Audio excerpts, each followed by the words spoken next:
Experience the world's most legendary racing events with iRacing.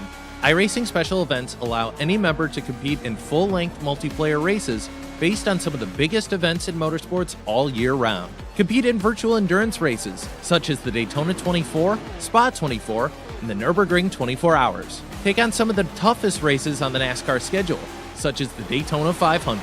We have events from disciplines all across the racing world, from the Indianapolis 500 to the Chili Bowl, from the Bathurst 1000 to the Crandon Championship. Our endurance special events utilize iRacing's team feature, where members can sign up and race together on their own team, swapping drivers throughout the race. Other events utilize iRacing Super Sessions, where you're not only racing against those on track, but against every driver taking part. And as every race progresses, watch and feel the track change with progressive time of day, dynamic weather and rain, and dynamic track debris and surface changes. Take on your favorite discipline or try a brand new racing challenge with our biggest races of the year, the iRacing Special Events. Learn more at iracing.com/special-events.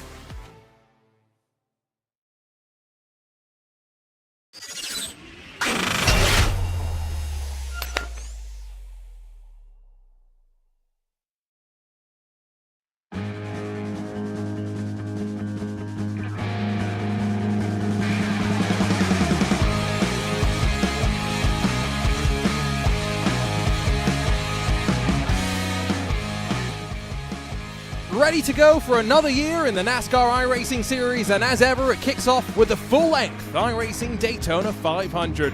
Trials and tribulations await across the 200 laps, but one will emerge victorious. Glad we have your company on the iRacing Esports Network live on RaceBot TV. Our Junior Kenji Party joined alongside by Derek Watson. And Derek, as a former winner of this race, I know you'll be excited for us to get going, but it's not just part of the iRacing special event calendar. 36 races await in the NASCAR iRacing Series. Yeah, this is kickoff week, right? It's the beginning. It's the one sport where you could almost say we play the big game at the beginning, right? It's the Super Bowl of racing. It's the World Series. It's everything packed in one for 500 miles, 200 laps around this 2.5-mile facility. And what a wonderful look from up above. I was there a couple of weeks ago for the 24. Glad that there is no sight of fog to interrupt us for a lengthy 6.5-hour safety car period. Already, though, iRacers have visited this World Center of Racing for two events, albeit on the road course configuration. The iRacing Roar, allowed to be done as a solo driver, compared to the 24 hours of Daytona just the very next week. We've had some time since then. We kick off the month of February. Bathurst and Sebring to come as we return to our endurance racing special event focus, but really, for lots of iRacers around the world, not just in America, it's the NASCAR iRacing Series with fixed and open setup configurations that kicks off in earnest. And look at the schedule, Derek, all the way through November, following the NASCAR calendar around the U.S. Yeah, week by week, we do the exact same schedule NASCAR does. So we'll be here at Daytona this week. We'll move off to Echo Park Speedway, if some of the old-timers will know it as Atlanta Motor Speedway. And then we'll do our first road race, COTA, week 3. And it goes on through there. Lots of exciting action in the NIS fixed and open calendar. Up to 9 chances per week you get on iRacing to win one of these special races. 9 opportunities. That does mean that if you rack out in the first one, you can go back out and give it another go 8 more times after that, which I will be honest, Derek, I know you've won this race before. I don't think I've ever finished. I've also had the ignominy of, well, money shifting, coming to the green flag, and not technically even starting a Daytona 500 before. I have a teammate who money shifted under caution last year and blew a motor, so he might have you beat on big oops and daisies. But yeah, this is a great event. It's I used the words earlier, Super Bowl, World Series. This is for a stock car fan. This is that thing you dream of as a kid, right? Every kid has that sport you dream of.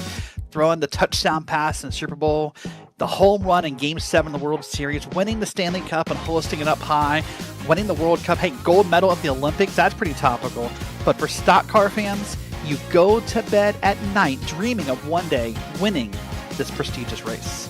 And I tell you what, Victory Lane is a pretty special place to be at this track. And like you say, for all drivers, they have been thinking about this particular race. 20-odd seconds left to go in qualifying. We only have 19 times on the board through the field of, I think it's 36 Cup car machines that are, 37 rather, Cup car machines that are ready to do battle. At the end of the day, Derek, qualifying maybe not that important for the 500 miles of racing that lie ahead. It's different strategies. Some people want to be up front. We'll see who those people are in a moment. We look at the grid. But some people are okay hanging in the back, thinking they can avoid the big one and find their way to the front when it matters. A long way to go to be deposited down in what you can see there is Gatorade Victory Lane. Currently would be Mobile One Victory Lane as it was adorned a couple of weeks ago. But we are ready to go for the first of our full-length NASCAR iRacing Series races. 5 to come this year. It all kicks off here on the high banks of Daytona. And Tanner Love will be the one that leads us to green alongside of Cody Porter with just 1,000th of a second splitting the two of them. Charles Wimbley, Dylan Basson share row 2, while Nathaniel Landwehr and Chris Wilhite share row 3. Sean M. Conklin, technically the highest I-rated driver in the field, with 9,367. He's lined up in 7th alongside of Jack Mace with Matthew Morton and Evan Sade, the rest of your top 10. Only a handful more cars, remember, with times on the board. Nicholas Froman, Justin Campbell find themselves with 11 thousandths between them on row 11. Yuma Yao, Jaden Hopp, 13th and 14th, with Garrett Maines, former eNASCAR driver, all the way back in 15th position. Steele Langford, Seth DeMerchant, Jared Talmage, and then to round out the top 20 final drivers with times on the board, John Forbes Jr. and Johnny Dressler. It's the likes of Rocky Boyd and Wyatt Gray that have elected to forego qualifying and maybe stay out of the danger zone. Yunso Lim and Adam Blocker then line up behind them with Matthew O'Brien, Joseph Gallotta, Joe Carson, Mitch Drunowski, Jesse Atchinson, and Brandon Schmidt, your top 30. And still 7 more to go. Shane Kohlmeyer, Aaron Brunner, Nathan Harper, Colby DiCarlo, Maggie Maguire, and Issam Arabi. Just with Cole Hooper then starting at the very tail end of the field. It's been a while since I've been fortunate enough to be in one of the booths for these iRacing Daytona 500s, but Derek, as you look up and down that starting grid, who are the names that you want to be watching out for here tonight? Oh, there's a few names on the board. I mean, obviously you want to pick out your former eNASCAR drivers and Garrett Maines and Seth DeMerchant. Those stand out. But, Arjuna, for the past couple weeks, the iRacing Esports Network has featured a couple other 500s as well. The FTF 500, the PGR Esports 500, and Sean Conklin ran really well in both of those as well. So that name also stands out. But the one that I think is going to emerge really best is Jaden Hopp. Jaden is an incredible driver, mostly a league racer across iRacing. But I suspect we'll see Jaden Hopp get to the front and stay there most of the night. One of the great things about iRacing, right, is the fact that there's so much racing, not just on the official platform, but across of the various league competitions as well. High banking at Daytona. For those that have not been fortunate enough to be there, it's quite difficult to stand at the top without toppling over. But one thing that we do know as we get deeper into the night, understanding momentum, which lane you want to be in, down low, closer to the yellow line, or up high, closer to the wall. It's going to be crucial understanding those decisions, Derek, as we head closer to the checkered flag. Yeah, we can really venture those as the night goes on. There's processes for both, right? Some people want to be to that inside lane because you have that idea in your head that if a wreck happens, you can yank to the left and avoid it. Some people want to be up top because they think the top lane runs faster and gains more momentum. There's so many reasons and so many thoughts. And hey, that decision can change, by the way. Just because you want to be in the bottom for the first 50 laps, something might happen, and you might change your opinion in just the snap of a finger. I'm excited. I know the drivers around the world will be as well. Remember, it's not just Americans, but we often will see drivers from as far across the world as Australia racing regularly in these NASCAR iRacing Series races, and a full calendar lies ahead. Following NASCAR as it crisscrosses the US through 2026, 36 electric weeks, but maybe the biggest prize lies first. A trip here to the World Center of Racing and a chance to write yourself into potential sim racing immortality. We are green for the iRacing Daytona 500 here at the World Center of Racing.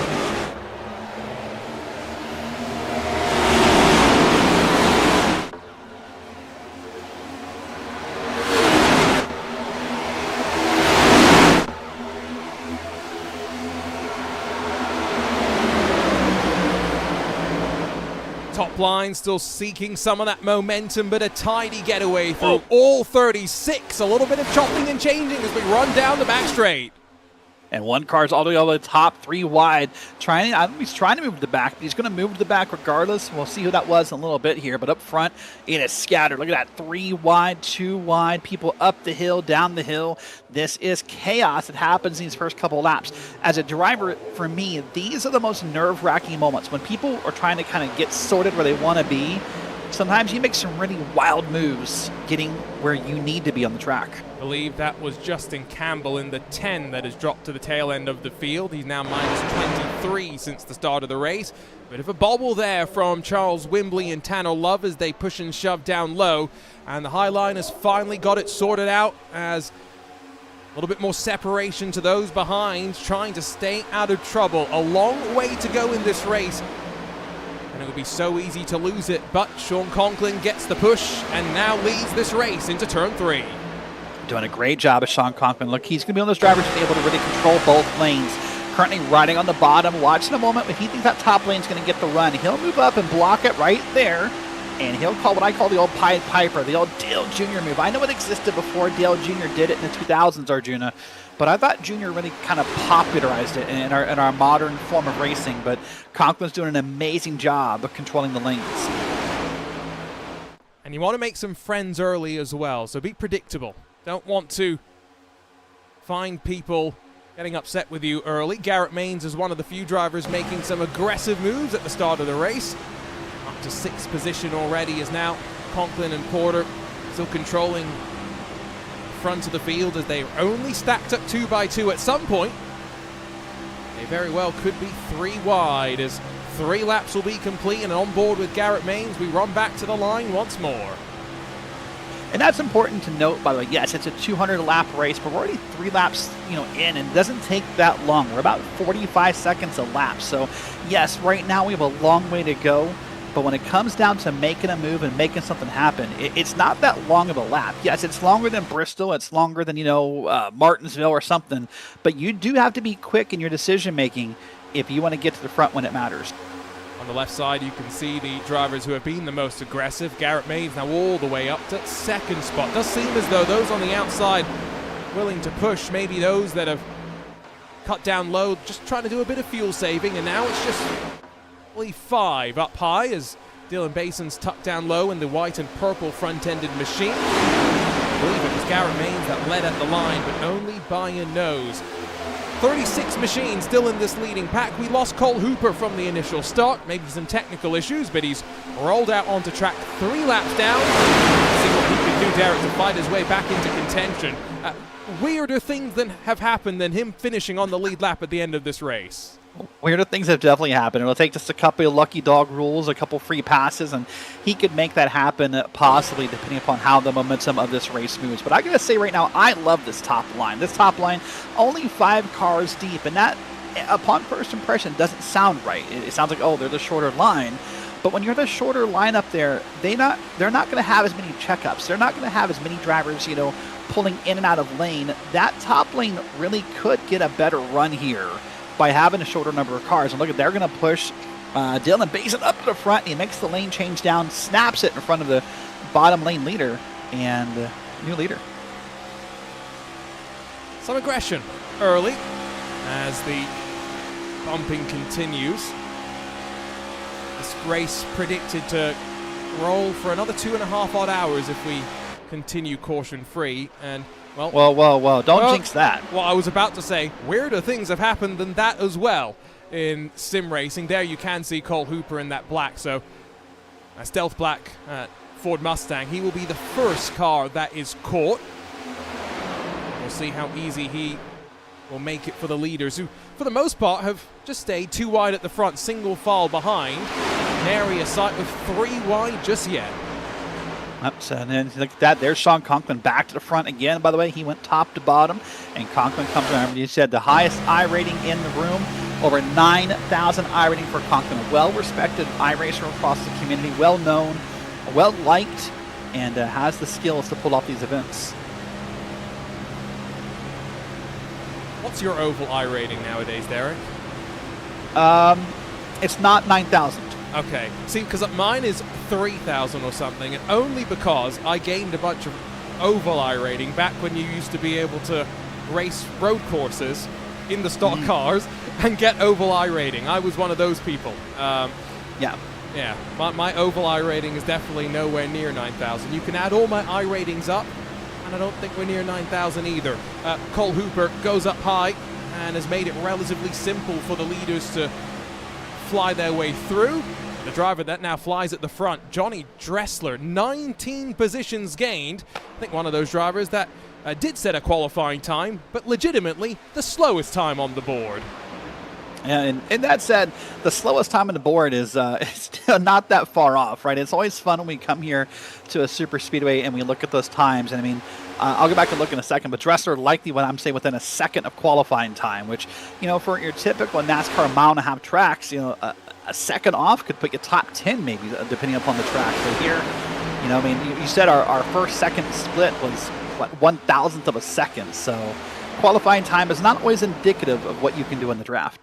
And I have seen on iRacing lap times where legitimately they are within 1,000th of a second, but you go down to the 10,000th of a second. iRacing does go to 4 digits beyond the decimal point, and there is a difference.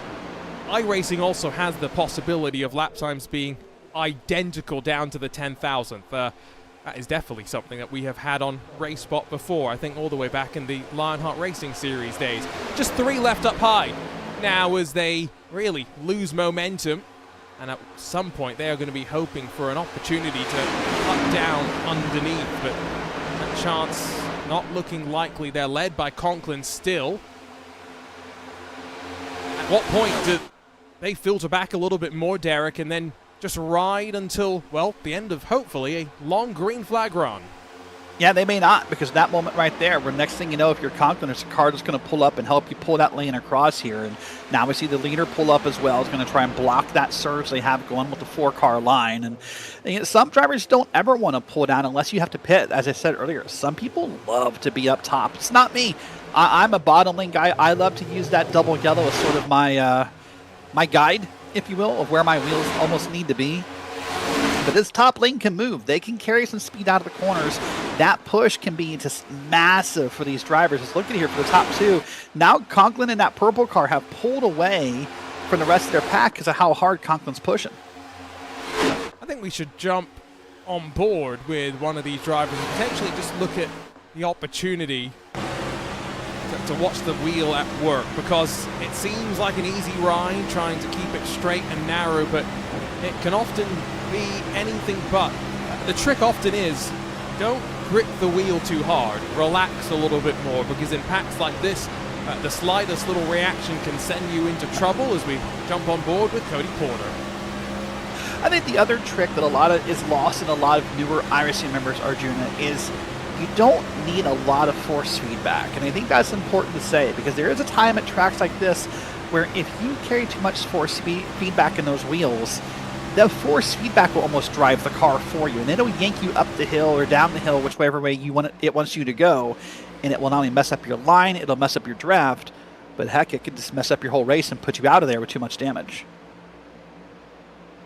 There did used to be a time when those in eNASCAR and at the top of the oval iRacing sphere would race without force feedback, which still to this day surprises me. Dylan Basin gets a big shove from Sean Conklin, and Garrett Maines is the one on the outside that's now a little bit stuck.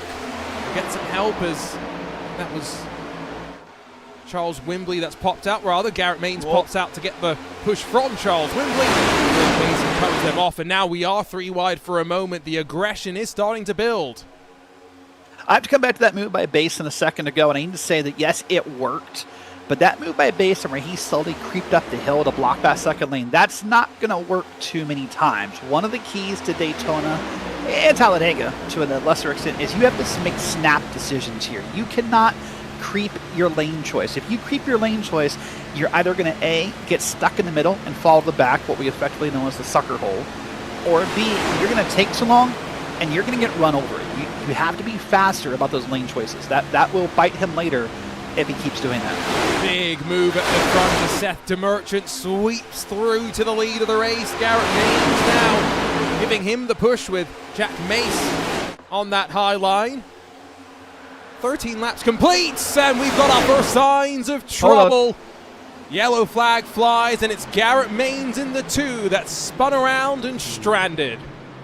That's unfortunate for Garrett. We've seen Garrett win multiple races here on the iRacing Esports Network just from the special events. Not even count, success in eNASCAR. But we'll wait and see what happened here as the replay queues up. And he says he's not sure, but he's got run over, honestly. That's the first indications. One more look, and maybe. I mean, when you see the inside of another machine, that's never a good sign, is it? No, it's really not. It's odd that happened that way. Where it just, I don't have words. It just feels like maybe he lost a little speed, or I don't know. But he got bumped and went up the hill. And all things considered, Arjuna, I have to say kudos to this field, because watch how this wreck is going to form here. After we see this here, and there's the bump. But watch this. He goes up the hill, across the second lane, into the wall. And I think, realistically, minus some cars that got fear and scattered, the only physical damage, I believe, is likely to Garrett Maines. I think I agree. And so he'll potentially start working away on the damage. This will give Cole Hooper a chance to get one of the 4 laps back that he is now down. It is Jack Mace that leads after a 13-lap green flag run. Comes to a sudden end, and it was after, Derek, the intensity had slowly started to build. Yeah, it definitely had. People were starting to move around. I think people had gotten comfortable. The first 10 laps had kicked in, and people were just, all right, I got this, and next thing you know, it breaks the momentum here, and now you hope for is that it's just one, right? Now, everyone, by the way, I think at least some drivers are going to come down pit road here when it opens, because 13 laps of gas, that's getting close to about 35-40% of a fuel tank, I'd say. So everyone's going to come down pit road here, at least put gas in. Plenty of sets of tires for this race tonight. So tire sets, especially at Daytona, not a problem. But it's going to be gas all up and down the field here on pit road. This is going to be busy. This is your home right here. Only a couple of drivers elect to stay out, I believe. You are right. I got intimately familiar with the pit lane at Daytona during the 24. It's a rather impressive place at night. Interesting, on the exit, Seth DeMerchant is going to win the race off of pit road by quite a margin. And Mace, Conklin, Basin, Vroman.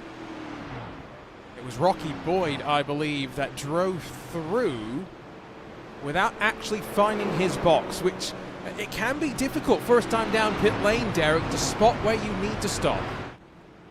It can be, because it's, maybe you forgot where you qualified. So, because where you qualify, of course, is where your pit box is. Maybe you forgot where you qualified, but if you're using your iRacing spotter, he'll count you in. You'll get a count depending upon how far away, either from 10 or 5, and he will tell you where you're supposed to be. So I'm not sure what Rocky's going to do here. Part of me says, listen, you've made your bed, lie in it, as the old analogy says.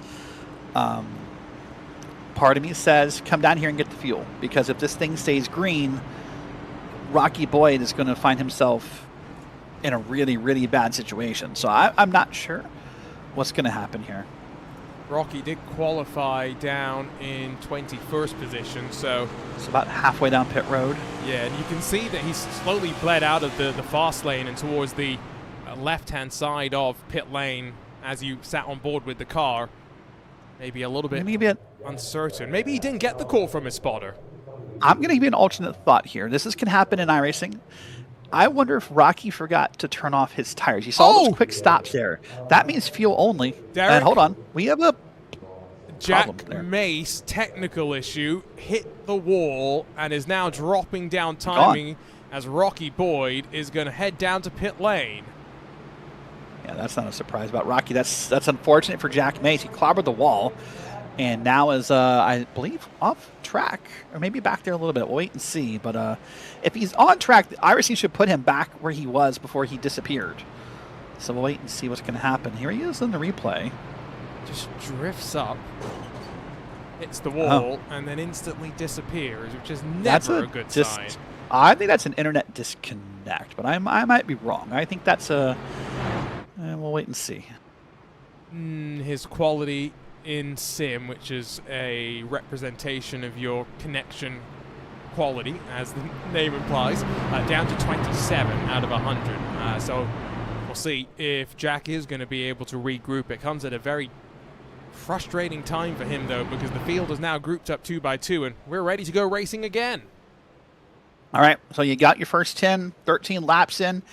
You kind of learn some things about some competitors, right? And a lot of what I think we do at Daytona is we're taking notes live, whether you're in the car or whether maybe you're helping spot someone tonight. Every moment that happens at this track, you're taking mental notes. Who pushed, who didn't push, who blocked a run, you know, anything that happens, you're taking mental notes of what to do with that. You know, if someone didn't push you, you may not push them later, or you may not want to put yourself in a spot where you need their push later. And so right now, this is all live note taking. So after 10 laps, that's a good break. Now let's settle back in and see if we can go green for a long, long time. You know, some of the drivers wear, you know, those heart rate monitors, both in the sim and real world. I've seen plenty of heart rate monitors on Twitch streams nowadays. This was one of those chances for the heart rate to cool off, but it was a relatively quiet opening couple of laps. Things started to pick up after about the lap 11 mark. Will the drivers be as patient this time around? Let's crank it up and enjoy the sights and sounds of the Daytona International Speedway. 17 laps complete, first caution in the books. We're back racing at the 2026 iRacing Daytona 500.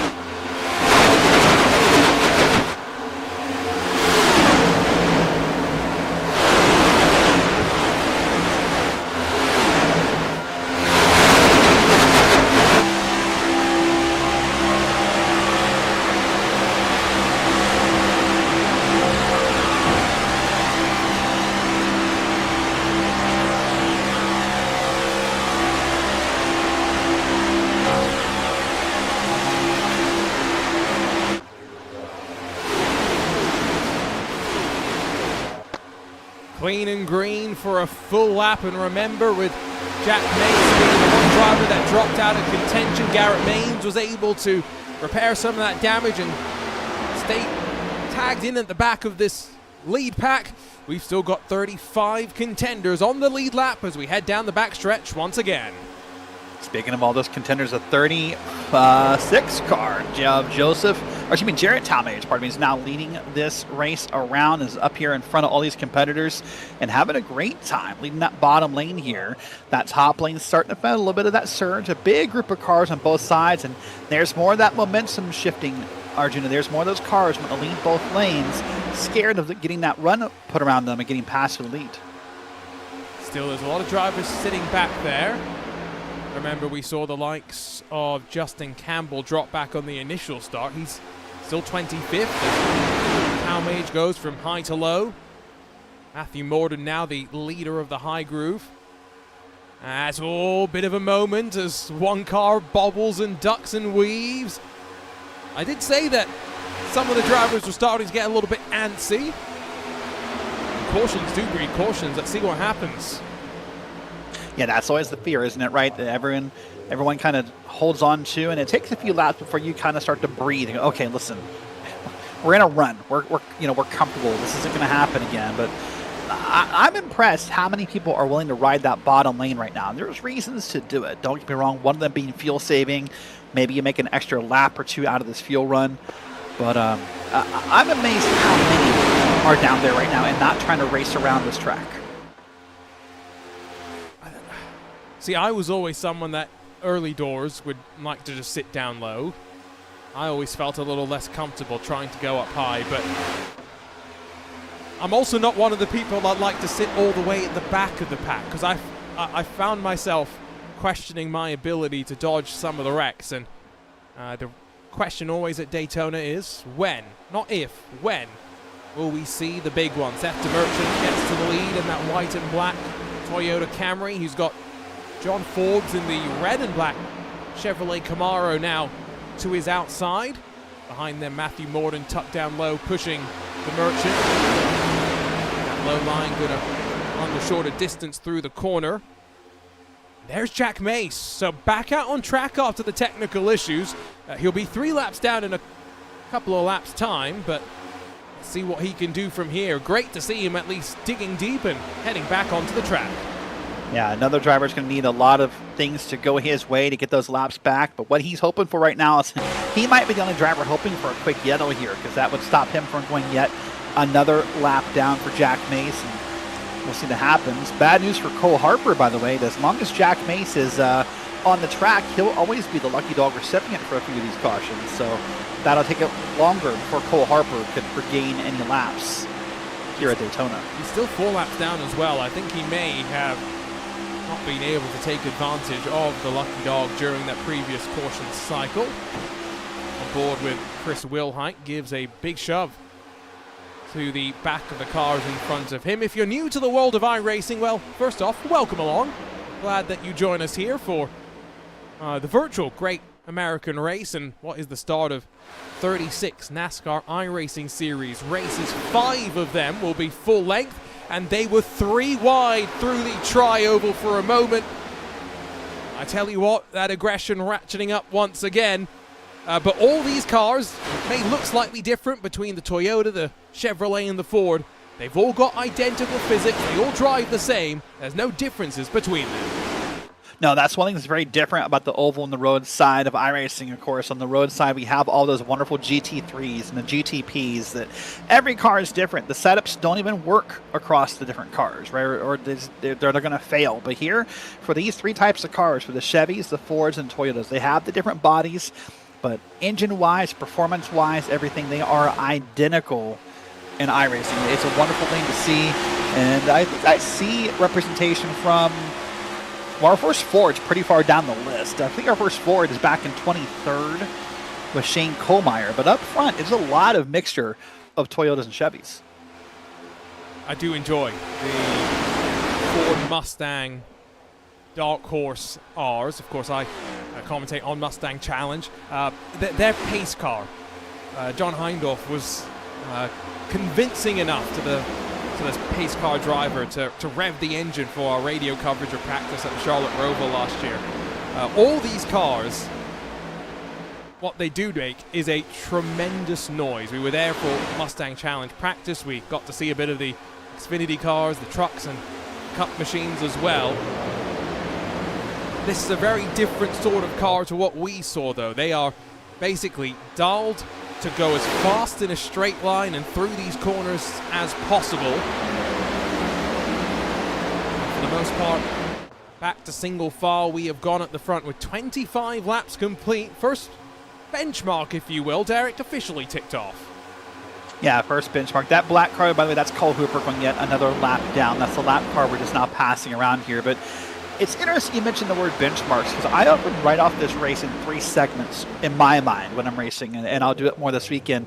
It's the first 50, it's the next 100, and it's the last 50 for me. Those are the benchmarks. Oh, we're 3 wide. Hold on a second. And there's a lot of talk on the radio about drivers being kind of scattered and unhappy right now. So I'm not sure if this image and that radio is related, but yeah, I think it would be. There's a big gap between 12th and 13th. It's up to 4 seconds right now. We're watching that second group trying to regather some of their momentum, and I'm sure we'll figure out on the replay what exactly has happened. But that's the other thing about Daytona. You can have trouble, and it's not guaranteed to bring out a caution. And so let's see what happens here. Watch Cody Porter in that 24. He's the one I think that loses the most here.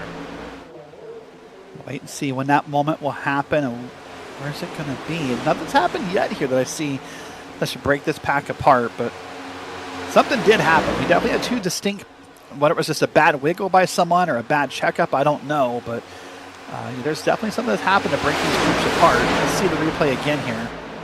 Second time. Oh, there it is. Ooh, is that Dylan Basin, that sideways? It is Basin. And luckily for him, those other cars were below him, because I think everyone else kind of straightened him out. Yeah, and I did at least recognize that Cody Porter was the one that got the worst of it. One more look from into turn 3, and it's kind of similar to what happened to Garrett Main, just almost like Basin gets driven through by the I think that was the 6 of Rocky Boyd, and well, that could have been a lot worse.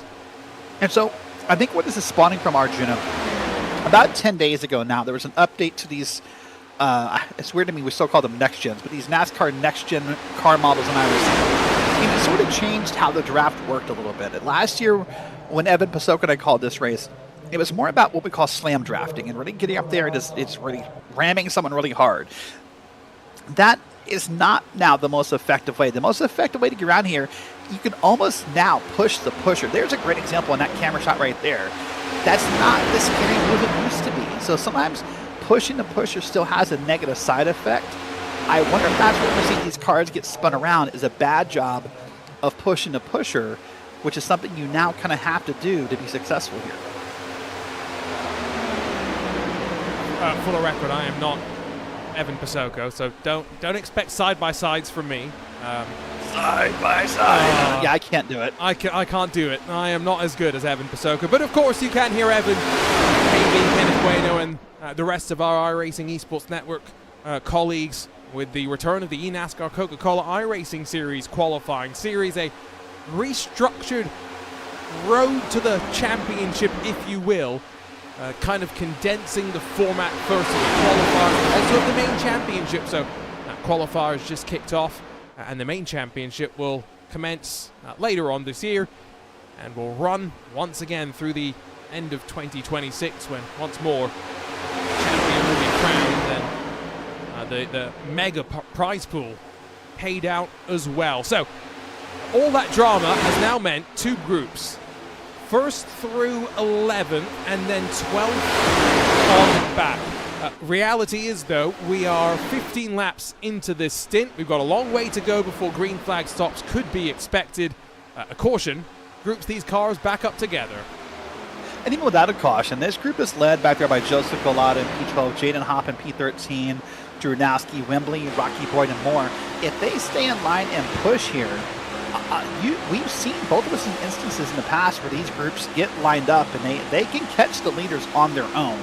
But as you watch that beautiful camera shot down there from the battle for 12th, the problem is every time someone lifts, every time someone pulls up a lane, you're breaking the draft and you're making it less possible that you're going to catch the leaders. Got to coordinate, and that's why sometimes teammates, it can be beneficial. I'll take a story from the iRacing Indy 500, but Michele Costantini a couple of years ago was telling me that when it was him and Brandon Trano swapping together, they were a couple of tenths a second faster than when any of the other Team i5G combinations were trying to work together, and so that could be a big factor. I can also tell you that second pack hasn't really gained back all its momentum just yet. Last lap alone, they lost another 0.3 of a second. Dressler continues to lead. It's a 45.802 for him.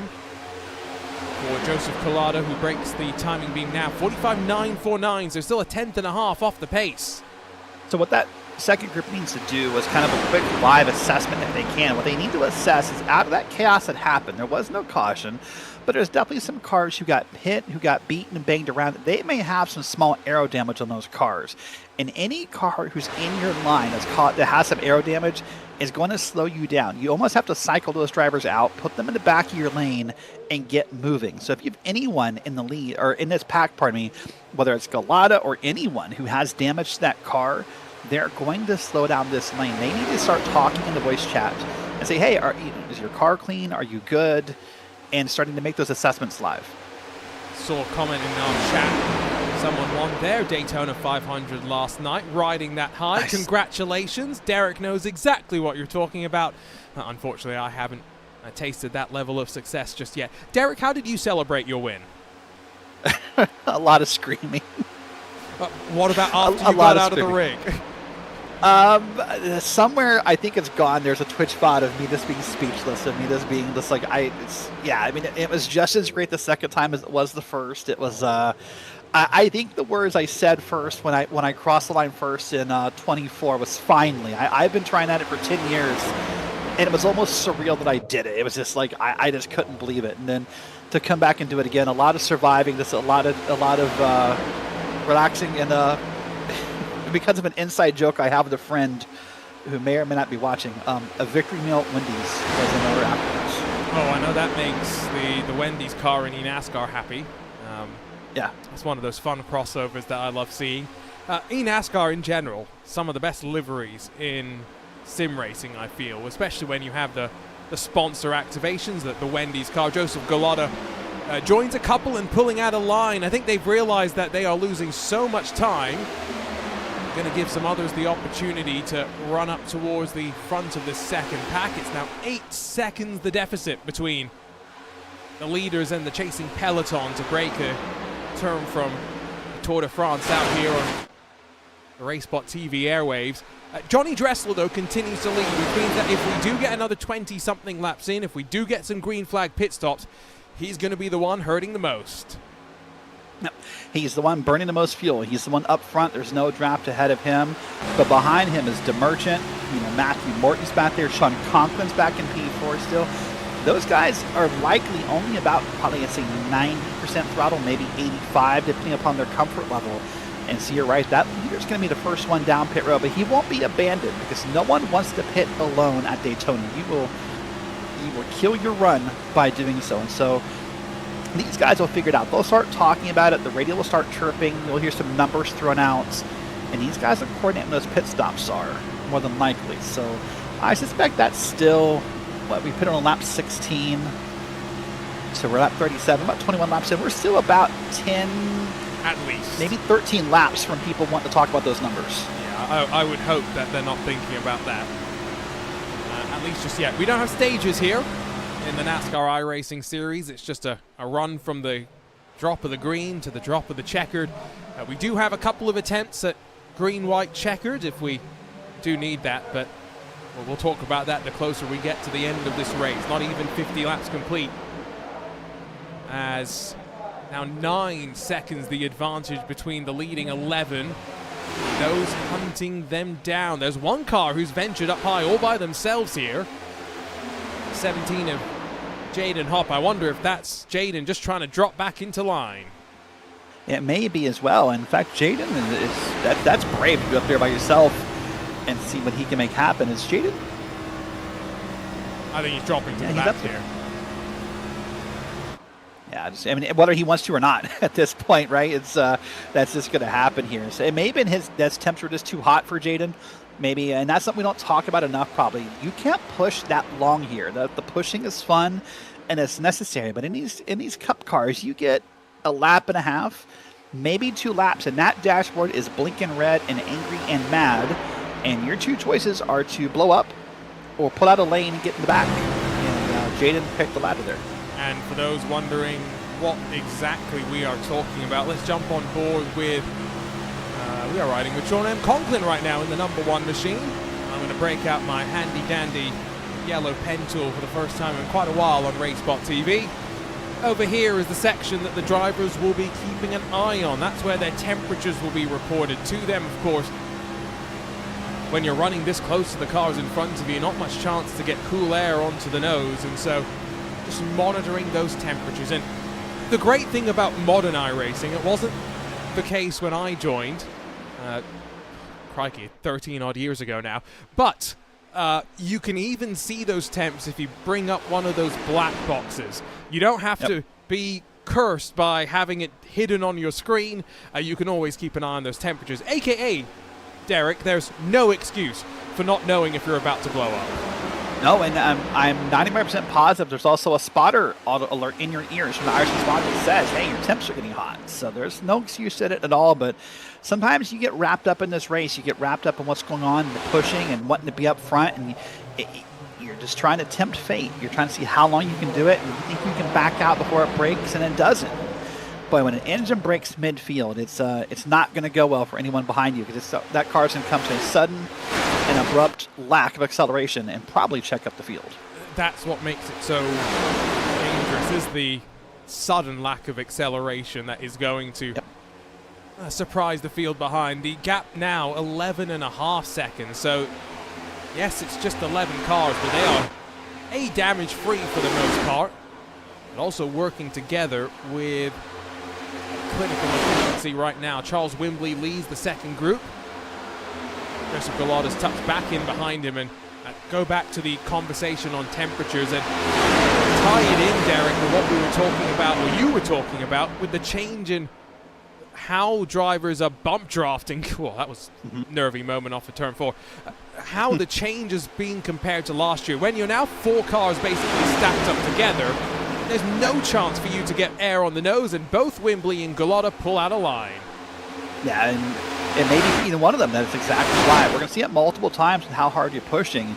You just have to get up there. And right now, even though they're together, that little bit, that'll calm that temperature down. And, a lot of drivers focus on the numbers. Arjuna, hey, what's the number when I blow up? And I always say to people, don't worry about the number. Worry about the color of your dashboard. It'll go from white, that's normal. We'll get the yellow, that's not good. Then it'll start blinking red, and that's angry. And I say, when it's blinking red, you have a problem. See, but what happens if you're colorblind? And the reason I asked this question is I've got a teammate. The blinking is still going to happen if you're colorblind. I want to point that out. That is true. But I've got a teammate in this race, Adam Blocker, who is colorblind, and so that's one of those things you've got to be aware of. I remember the conversation I had with him as was 3 cars hooked up together. Now make it 4 as Conklin joins them at the lead. But I was talking with Adam about the text that you have from race control if you're in like a league session or whatever, right? That's the color purple for those that have obviously seen that text. And I was talking to Adam about how that's obviously, different from when someone's just typing in chat. And Adam went, they're different colors? Yeah, there's so many different colors in iRacing, isn't there? I guess now it's almost more of a magenta for the admins. You got the... we want to call it like a sea foam as a private message. That blue, that used to be the darker blue, and now you got white for general messaging. Yeah, there's a lot of different colors of messaging in iRacing, and each one has its own purpose. So yeah, that it's just it made me remember and chuckle at that story. Closing in on lap 50, at which point I think that conversation about pit windows between the drivers is going to start to intensify. So Derek, I'll task you with keeping your ear on the radio chatter, which I love this about sim racing. And I do think it's one of those things that will be really fun to do in the real world as well. Let the drivers talk to one another. Oh boy. I don't know. It sounds fun until it happens. I imagine sometimes the real life chatter would be just as bad as some of the iRacing chatter when you get people like mad at Joey Logano or mad at a Carson Hocevar. I imagine it would be a very interesting driver's radio. But boy, I look at this again. It's weird to me, and I'll lean on you to talk about the road side, but it's weird to me the evolution of bump drafting and racing as a whole. I don't know, the last 10 years, I mean, it used to only be an oval thing for the most part. Now working with IMSA and covering IMSA, you see it more commonly now in IMSA races with the GT3s bump drafting. It's weird to me just how common it's become, and heck, now we're pushing the pusher at Daytona. Yeah, but there was one year, go back, it must have been 22, 23, where they did do bump drafting in the real world between GT3s to a limited degree.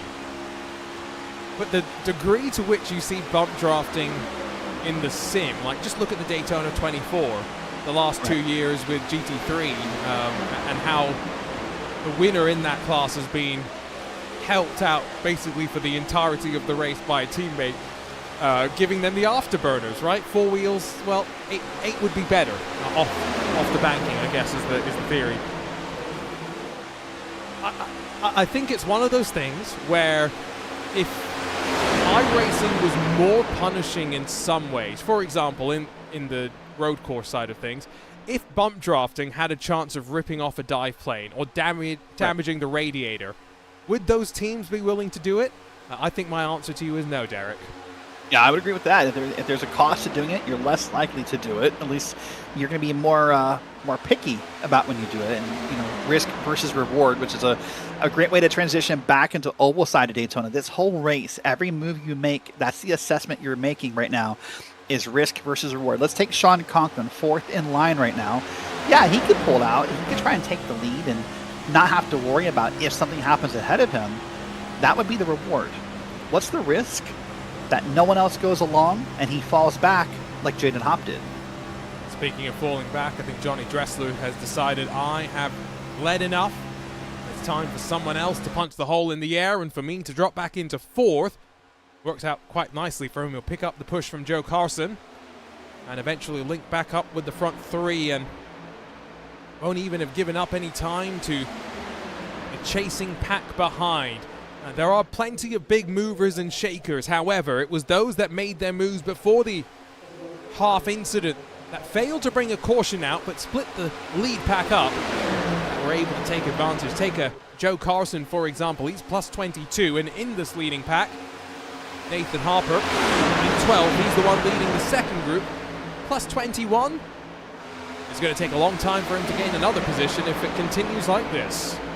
Yeah, they've dropped back a lot. I'd kind of lost track of that timing, but you're right. It's now 14 seconds back to P12 on back here. Those guys have lost 7 seconds since that original incident happened. They got lined up. When I looked at the first time, when we did that side-by-side, the top-bottom screen, they were only 7 seconds back. So, I say there has to be someone in that lane or at the front of that lane that must have some body damage and needs to get that fixed here. So there's your battle for 12th. Harper, Boyd, Maines, who we know has some damage. I mean, there's no way Garrett Maines I would think is a full performance car after his issues earlier. So we'll keep in mind what's going on. But up front here, Arjuna, now beginning to work about 32, 33 laps since your last pit stop.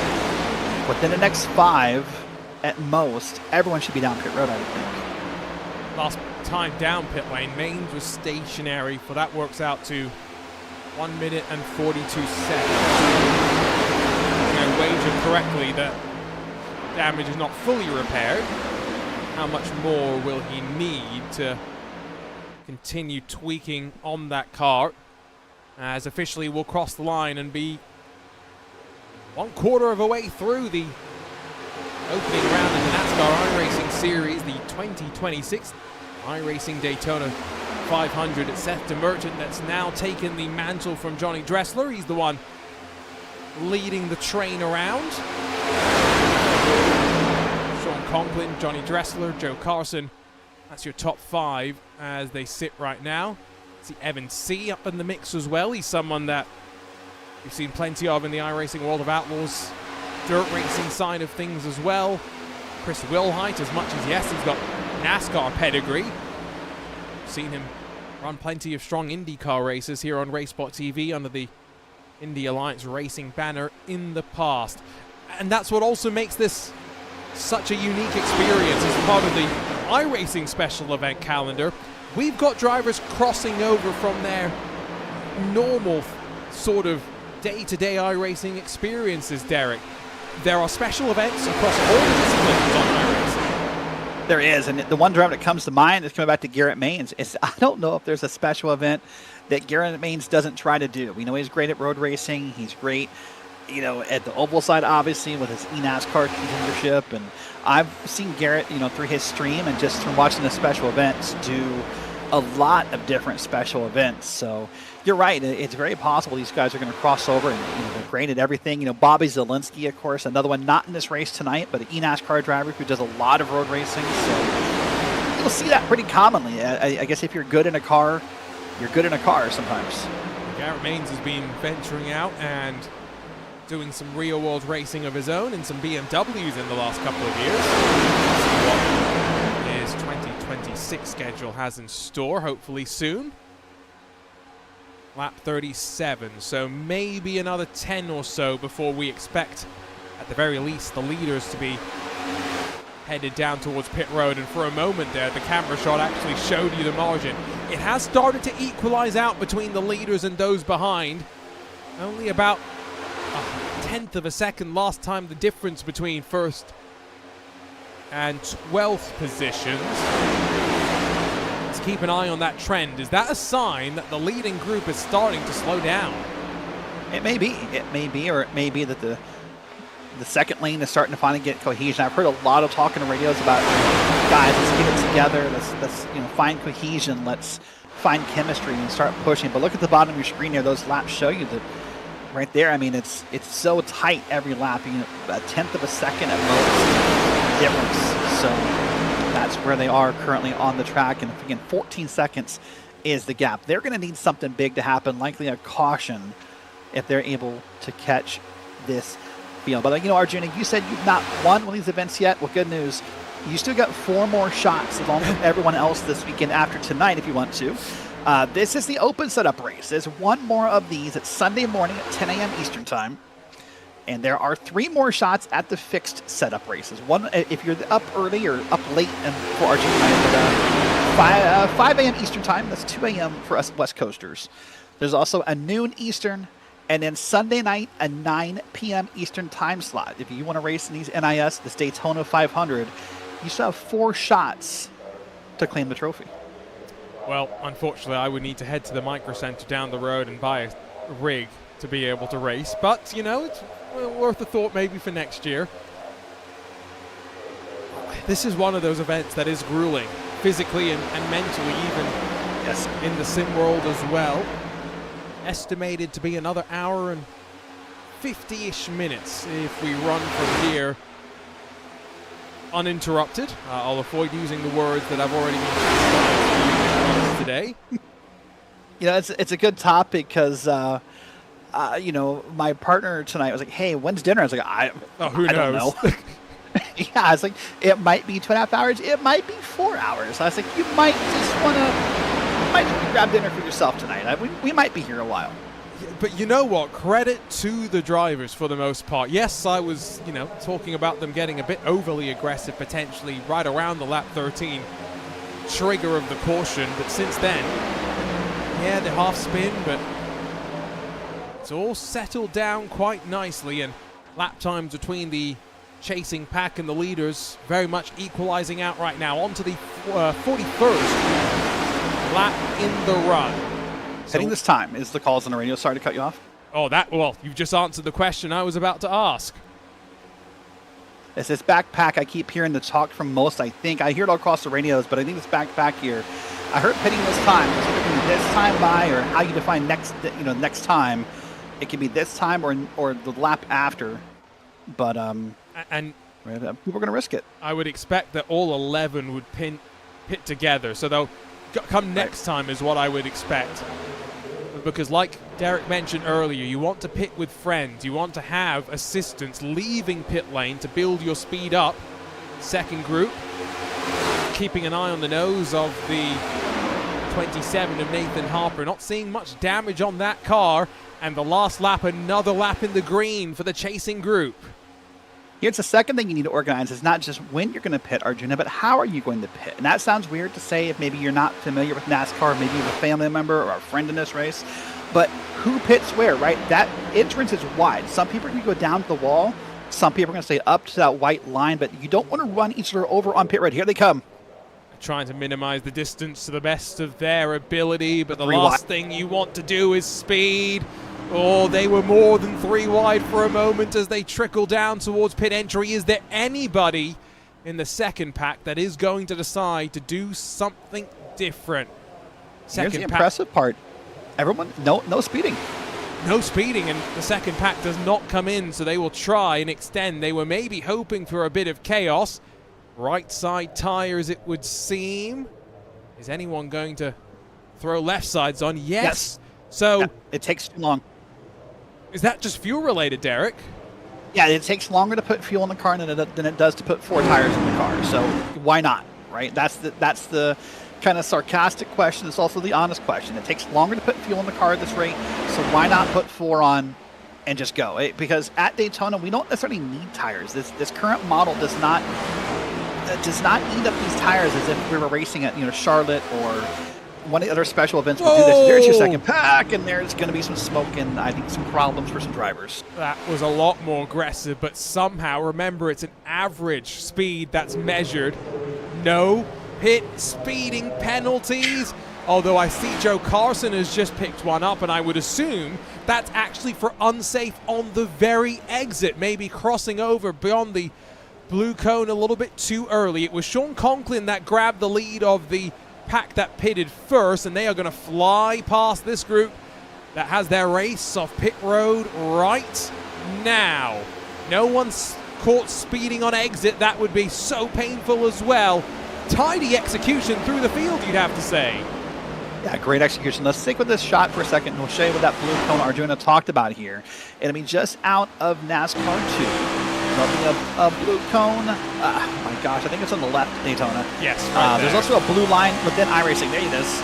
And that line, that's when you can merge up. You cannot put any tires up on the banking before that moment. You put a single tire up there, and you're going to get a penalty from iRacing. You cannot merge up early. You remember some of the viral meme moments of NASCAR in the 90s of drivers pulling up way too early? We want to avoid that in iRacing. That's a rule that's, I think, only, Arjuna, 4 or 5 years old in iRacing? And a very welcome rule when they put it in iRacing. Yes, I've seen some of the chaos that can be created. By the way, Jaden Hopp, alongside of Jesse Atchison and Aaron Bruner, they were the 3 drivers that pitted on the last lap of the cycle, so rather interesting there. We've got a mix-up now because it's 8 cars effectively in the leading queue, then 2 behind them. Johnny Dressler and Brandon Schmidt have been dropped by the leaders, and then Nathan Harper, Rocky Boyd, Garrett Maines, they're the leaders of the chasing pack that's going to pack up once again. There's not much separation through those that survived the chaos of that half spin around lap 27.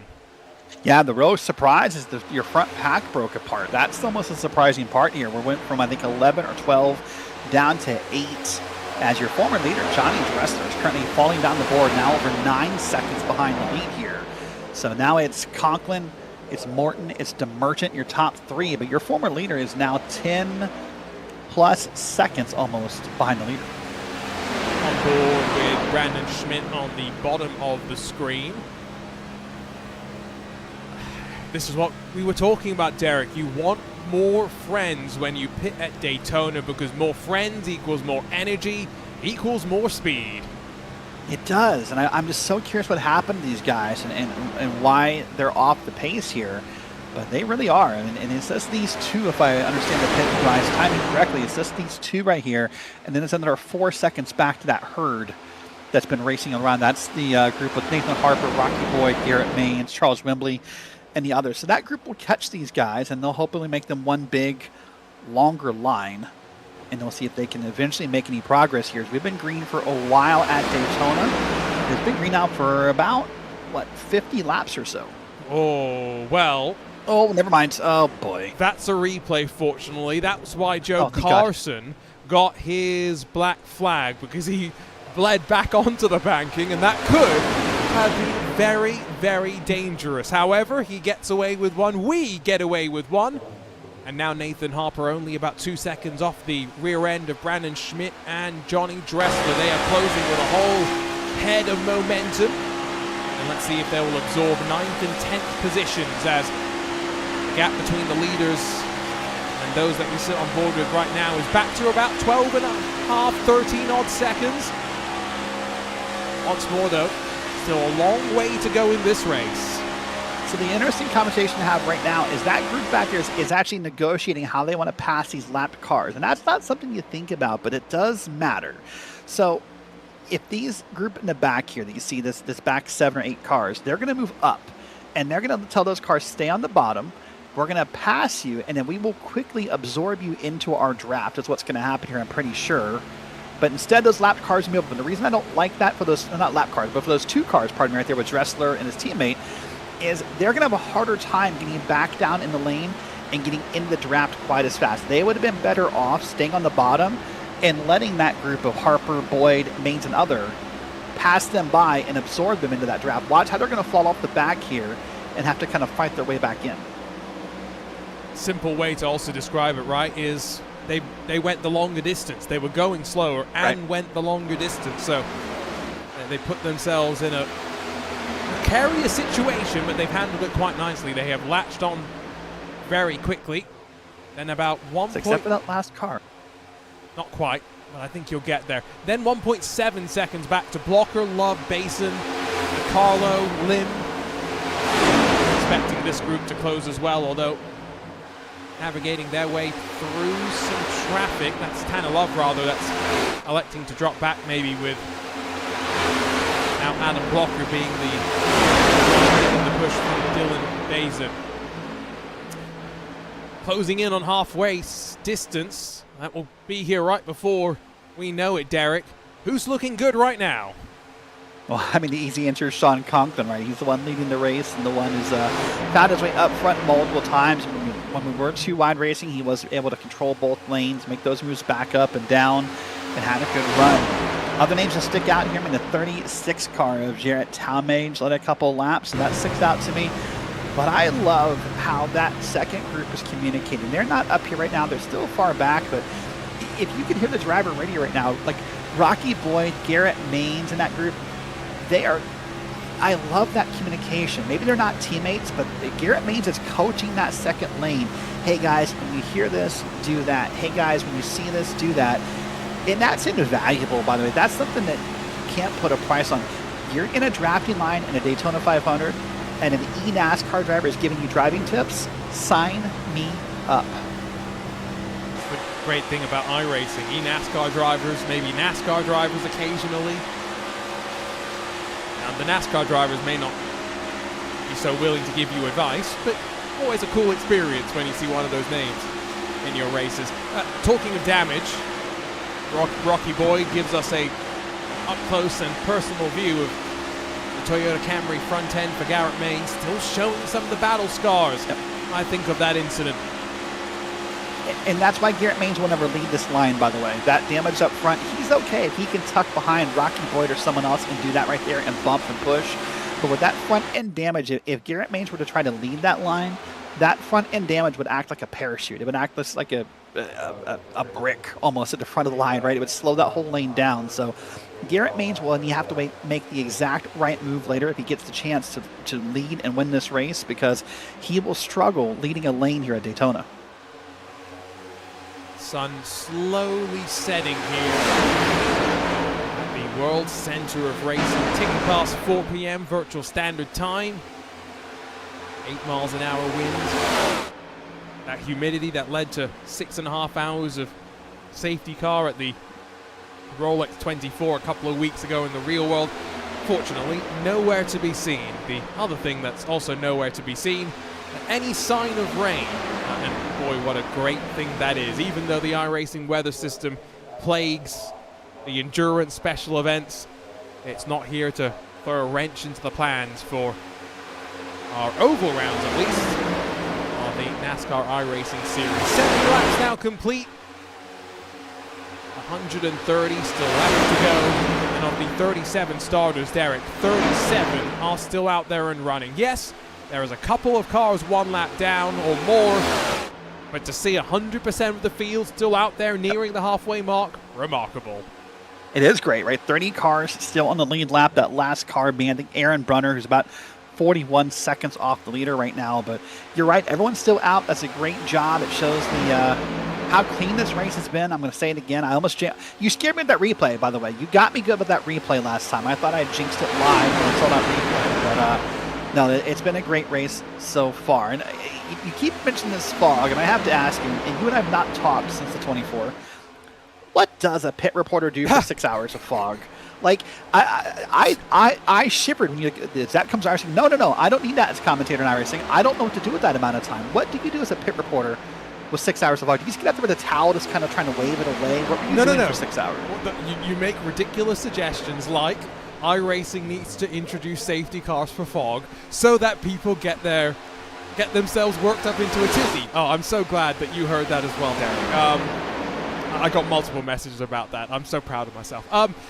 The real answer is you walk up and down pit lane hoping to find someone who's willing to talk to you. The problem was, because you had drivers who legitimately would do, I think Kiffin Simpson did 3 hours and 58 minutes in the car without pitting because they were going so slowly and they were burning such little fuel. So there really wasn't much activity, to be honest. But for anyone who's been to Daytona, it's hard to describe, Derek, just how quickly it kind of descended on the track to the point where I was standing on the pit lane and couldn't really see a Ferris wheel because that's how intense the fog was. But then when we got to 8 o'clock or whatever in the morning, and I very confidently said on the broadcast, oh, there's no way we're going green before 9:30 or whatever, it burned off in about 10 minutes and we were ready to go racing. It was Johnny Knotts, who's been at Daytona for about the last Rolex 24s. He said it's one of the weirdest Daytonas he's ever been to. Yeah, maybe not to the same extent, but if you talk to a Florida native, they call them this like Florida showers, right? It just those things roll in and roll out. You never know how long they're going to be there for, and you just kind of deal with it. But yeah, that's going to. I feel for you. That had to be tough. I couldn't imagine. I called an iRacing race where the league admins of an endurance race, there were some disconnect problems, or someone had made a boo-boo on the pace lap, so they red flagged it. Like we said, we set through a red flag of an iRacing race for 40 minutes a couple months ago. I was out of stories by 25. Just want to point that out to you.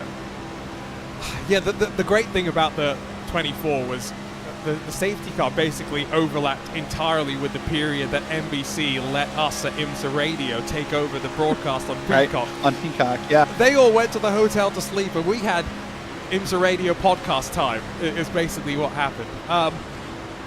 It's not actually the worst thing in the world when you at least have the cars moving around, right? Because I think it's always worse when it's a proper red flag, as you can now relate to having done it in the sim racing world. Right. I've had to do a couple of red flags with Porsche Carrera Cup Asia.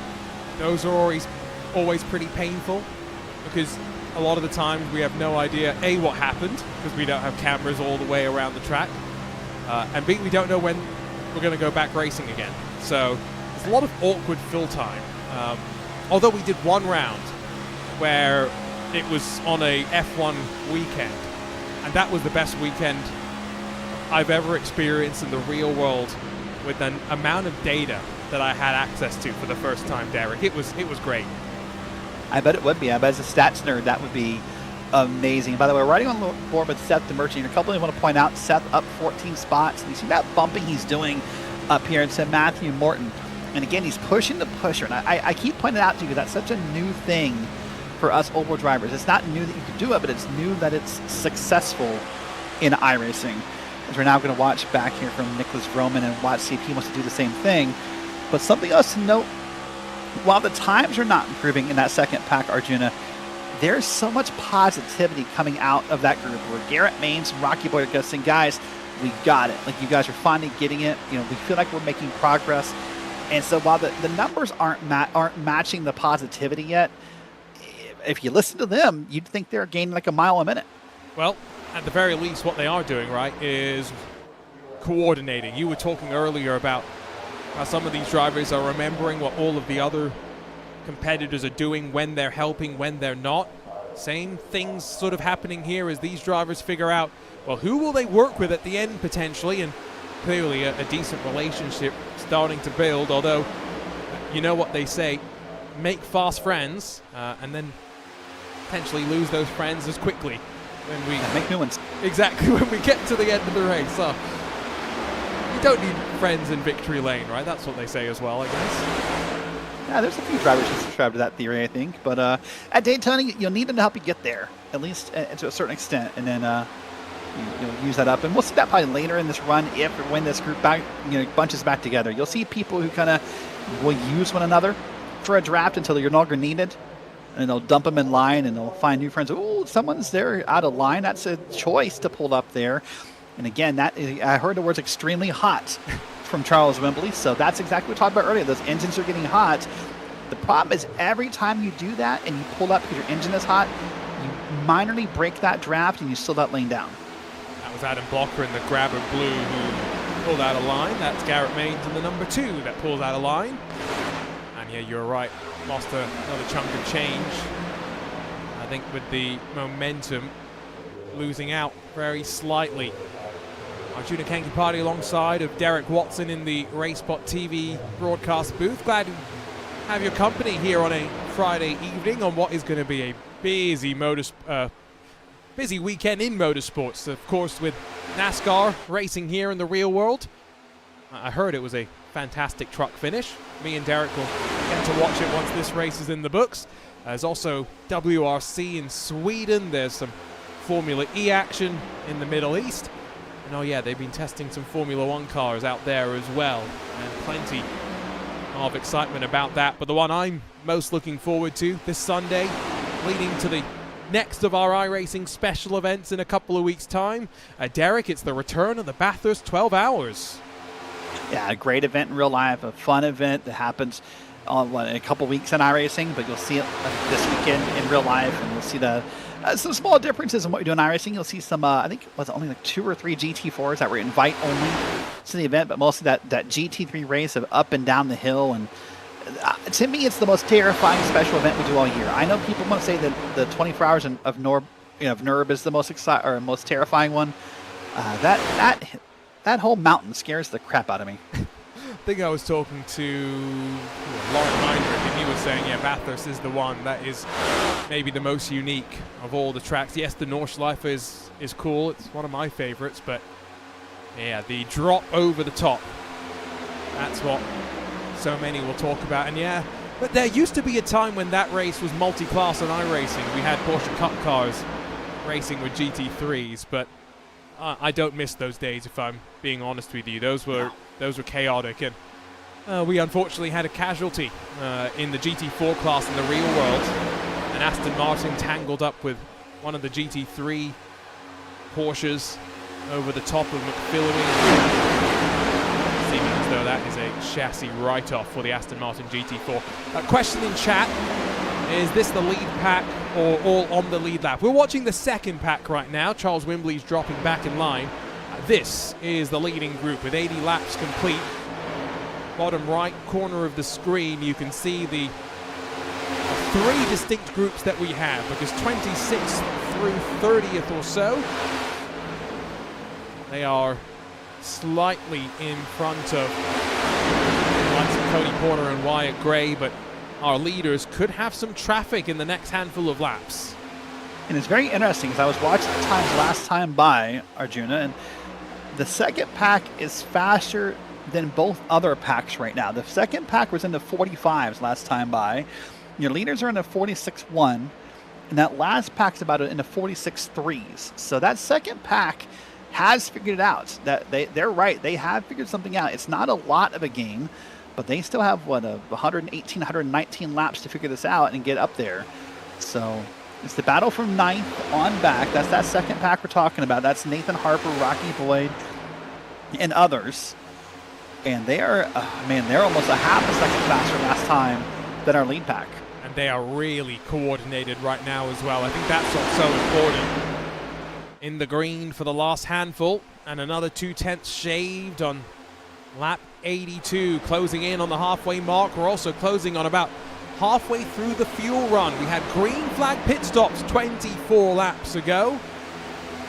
Only one caution inside of the opening 82 laps as well, although we had a half scare when a small half spin coming through NASCAR turns 3 and 4 led to a big separation between the lead group and those now trying to claw back that time. Will the traffic potentially help this lead group, Derek, speed back up slightly when they get a few more cars and some more energy? Depends. That's a hard question. Depends how you catch that traffic and what you do with it. It's very possible this group right here, that what they end up doing is kind of accidentally getting in the way, right? They're probably going to cause those leaders to scatter. It's probably going to cause, I'm guessing, a moment of 3-wide racing, especially if these cars stay on the bottom. And the moment those leaders scatter, those times are going to at least temporarily dissolve, right? They're going to fall apart, and it's all about how fast they get back together. But for that second group, that is great news if or when that happens here. So there's those 5 cars on the bottom. This is our lead pack, and 51 seconds apart. Oh, hold on. Caution's out. That talk is over, because caution's out for the second time today at Daytona. It was Rocky Boyd, who had been having some connection issues. I had been keeping my eye on it, but in that bright blue Chevy Camaro, well, the leading 8 suddenly find themselves in a very, very different situation. We'll take a look at the replay, figure out exactly how that all came about. Now, if I remember correctly, Rocky was running towards the front of that second pack. I thought he was leading that pack. Yeah, so I think it might have been Harper that was at the very front. Let's take a look here, Derek. Let's get ran over. It's the 3rd time today. It's the exact same thing 3 times in a row. We haven't seen watch this replay here. Watch from behind. It's a great view here. The car's going to come up. This might be the same exact thing that happened to Garrett Maines. Oh, that's a little different. Nope, right there it is. So that is scary. I am as going a driver to see that happening. Yeah, I am going to wonder if that was partially related to some of the technical issues that Rocky had been having. But again, given that we are now in the situation where, you know, we're 4 cars basically locked bumper to bumper, pushing the pusher, who's pushing the pusher, who's pushing the pusher, who's pushing the pusher. I think I've got that one correct. Anyway, that's what leads to these situations, Derek. The fact that there's so much momentum and the driver's just trying to run that through the cars in front. Yeah, I mean, there's the scary part where we're seeing those connection problems creep in and have those moments when again, you kind of made the comment, I think, during the first wreck. If I see one car inside another car, that's not good. And that makes me nervous as a driver to see the same exact thing happening 3 times now. And I wonder if that will start to affect how eager people are to pull off that move, right? If you now, there's repetition is what I'm looking for in that problem. So we'll see if that does affect him. But now for the first time in probably, 50 laps or so, the whole field will be one big pack. Yeah, this will be fun because it also gives an opportunity for a couple to maybe fix up some damage. I did notice that the likes of Janewski, who was a lap or 2 away from going a lap down, scuffed up the front bumper. So everyone will be in. There is no question about that. You need the fuel. And now, execution. So simple for drivers to slide a bit deep in their box and lose a crucial couple of seconds. But now, pit crew will go to work. The best pit stall, of course, reserved for the pole sitter. That's where qualifying may have some importance when we get deep into this race. It's a rocket of a stop, though, from Matthew Morden. 12 seconds on the nose for him. DeMerchant, Forbes, Conklin, Talmage, the top 5 on the race off pit lane. 12 seconds tells me that something's different about that stop. That's not a normal pit stop time in these NASCAR cars. So whether maybe he went 2 tires only and just waited for the gas, I don't know. But there's something different about that stop. We'll wait and see if we can confirm later. I'm going to guess it's 2 tires only, and they didn't need all the gas. So that may be the right call here because we were only, 20, 21 laps into this run. So you don't need a full tank of gas right now. So right sides only. Watch the car here. It's going to lift up maybe. Or is it just gas? Oh, there's the left sides only. Sorry. The opposite of what I thought it was going to be. They won't do the right sides next. It's left sides. It's gas. And he'll pull away. Nice and quick stop there. So I'm just trying to look through the field to see if there is anyone who is in pit lane and taking significant repairs. The answer is yes. Includes Dylan Basin. Includes a whole handful, in fact. Garrett Maines is back down there again. Rocky Boyd, of course, is down there. Wyatt Gray's down there.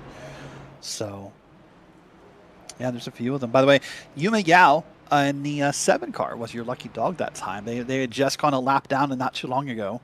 And they'll get the free pass here and go back in the lead lap. So that'll put us at, I think, 33 cars on the lead lap.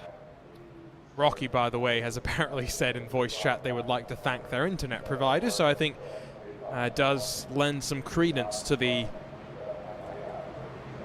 thought that the technical issues related. But again, remember, it's not the first time we've seen a similar moment. Garrett Maines was tangled up in that initial caution of the night, which I tell you what, we are now going on close to an hour and 15, hour and 20 minutes into this race. Why don't we see if we can spool back the replay machine? Always a question mark if we can do that. But Derek, this is how we saw the first caution of the night come out. Yeah, it's almost, again, it's almost identical, right? It's just going to see someone got in the back. Garrett Maines, that same thing where the one car kind of got inside the other. And Maines went around, went up the hill. This still surprises me, by the way. This is all it is. Watch from the bump. And then it was a little worse. And Maines is up. And how they didn't hit anybody else. Like, boy.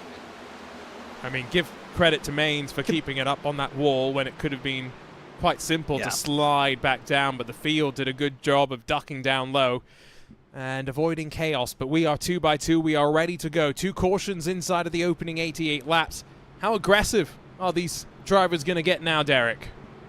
Very, because some drivers do not want to end up where they were before. They don't want to end up, in that pack on back. They don't want to end up 14 seconds back. And you've been scratching, you've been itching, you've been hoping for that chance to race. Well, here it is. And for a lot of drivers, there's an important number coming, Arjun, in about 13 laps. That's when you stop counting up on the laps and when you start counting down on the laps. And for a race car driver, that's internally, that's when pressure begins to build in. When the laps are ticking away and going down, it's a whole new level of stress that's hard to explain to someone that doesn't do it. See, but I think on the other side, there's also a weight that will be released slightly as you get closer to the checkered flag, knowing that, well, less of these opportunities for craziness to end your race early. Morton and DeMerchant on the front row. But we're back to a field of 33 cars on the lead lap, and all 37 still running as we re-drop the green flag here. The 2026 iRacing Daytona 500, 2x2. Field building up its momentum. Outside line coordinating pretty quickly. Morton getting a shove from John Forbes. DeMerchant getting the shove from Sean Conklin on that outside line. Back down the back straightaway they go into turn 3. And what a sight it is. All our field stacked up once again. Buddy, I got a grin on my face. This is Daytona right here. That riding along that we're doing for about 50 laps or so, that's done. This right here, the whole field stacked together within about 2 seconds of one another, first to last. This is the moment. This is what every fan watches for. This feeling of energy, this excitement, this adrenaline. This is Daytona. Sun starting to set, heading into golden hour, and smiles on faces to have survived this far with the field this intact.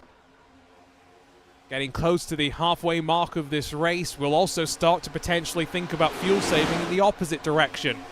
Once we cross off those laps, start thinking about the green-white checkered opportunities.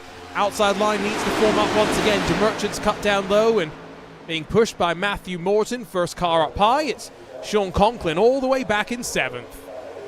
And it really does feel like Conklin loves that outside lane. Every chance we see him, boy, that is falling apart quick. But every chance we've seen Conklin be up top tonight, it feels like he is. He's always up there. He wants to make that work in that one car with, Gossett advertising on the outside. Just trying to make it work. And see him riding up top. You see the car's kind of slightly bottoming out. Oh, someone pulled up in front of him. That is our former leader, by the way, who went to the back earlier. Johnny Dressler finds himself now getting a shove on the outside. Plenty have committed. If there are any questions as to whether they would be riding around, questions have been answered. We are 2x2. There is no waiting. And I was wondering how aggressive Garrett Maines was going to be. He's up to 17th position right now, slowly picking his way through those lanes. Oh, but this will be the big one. Inside of the front 6. And they're still wrecking as they stretch their way into turn 1. And I see at least 8 cars in need of heading straight to pit lane. More than that, I think. I was counting probably at least 10, I thought in my mind. They were now going to have a hard time. Maggie McGuire's back there, I'm pretty sure I saw. I think I saw Jana Hop get through it. He was back there in that picture for a second. Wow. Well, they say cautions breed cautions. We were not expecting them to sit back and ride around, but Derek, it all bubbles up as they cross the start-finish line in trouble that goes up high. Yep. Oh, boy, looking at just multiple hits to some of those cars. And yeesh. I think you hit the nail on the head. What about 6 drivers? 5 drivers survived that wreck. Your top 5. Dressler, Conklin, and a couple others. But, I mean, from 6th on back, it is Damage City. Watch this here. This will be the best view of it. So let's see if we can pick out the names. Watch the 3rd on the top lane, I think. So that would be Evan C. Oh, in the iFly machine. Is he going to fly? Well, he did. Oh, no. Fortunately, the anti-fly flaps, as they... not actually known. There's probably a more technical term for them, but they did their job and avoided that car from flipping. Let's do one more look at it from the camera up above. And anyone who was able to get down low for the most part avoids the chaos, I think with the exception of Dylan Bazin, who comes off the worst. Yeah, boy, I mean, it's a scattered everywhere. Some drivers here are going to have minor damage. Some, I suspect there might be one or two who are just done for the day. We might have seen our first DNFs after that wreck. I think you are very, very correct. Well, we had 37 who took to that green flag, previous green flag. Going to be a much smaller number this time around. 4 black flags for getting spun into pit road is what someone was saying in chat.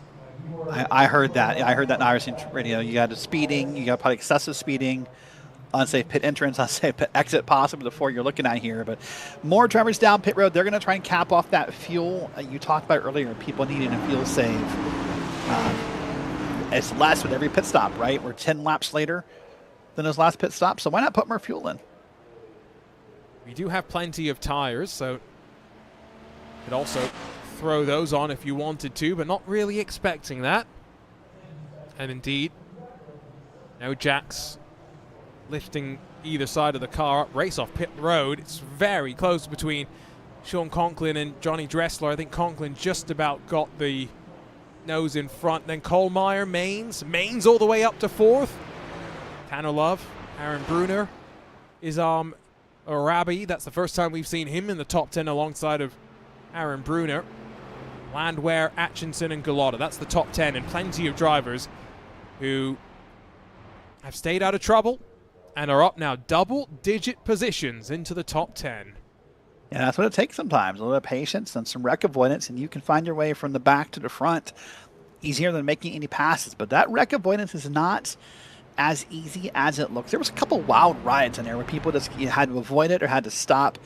I saw a wild ride for Jaden Hopp when that wreck broke out. So that was the one that stood out to me, and we saw him kind of creeping his way through it. So some drivers do luck out in those moments, but it's like gambling in Vegas. The odds are not in your favor.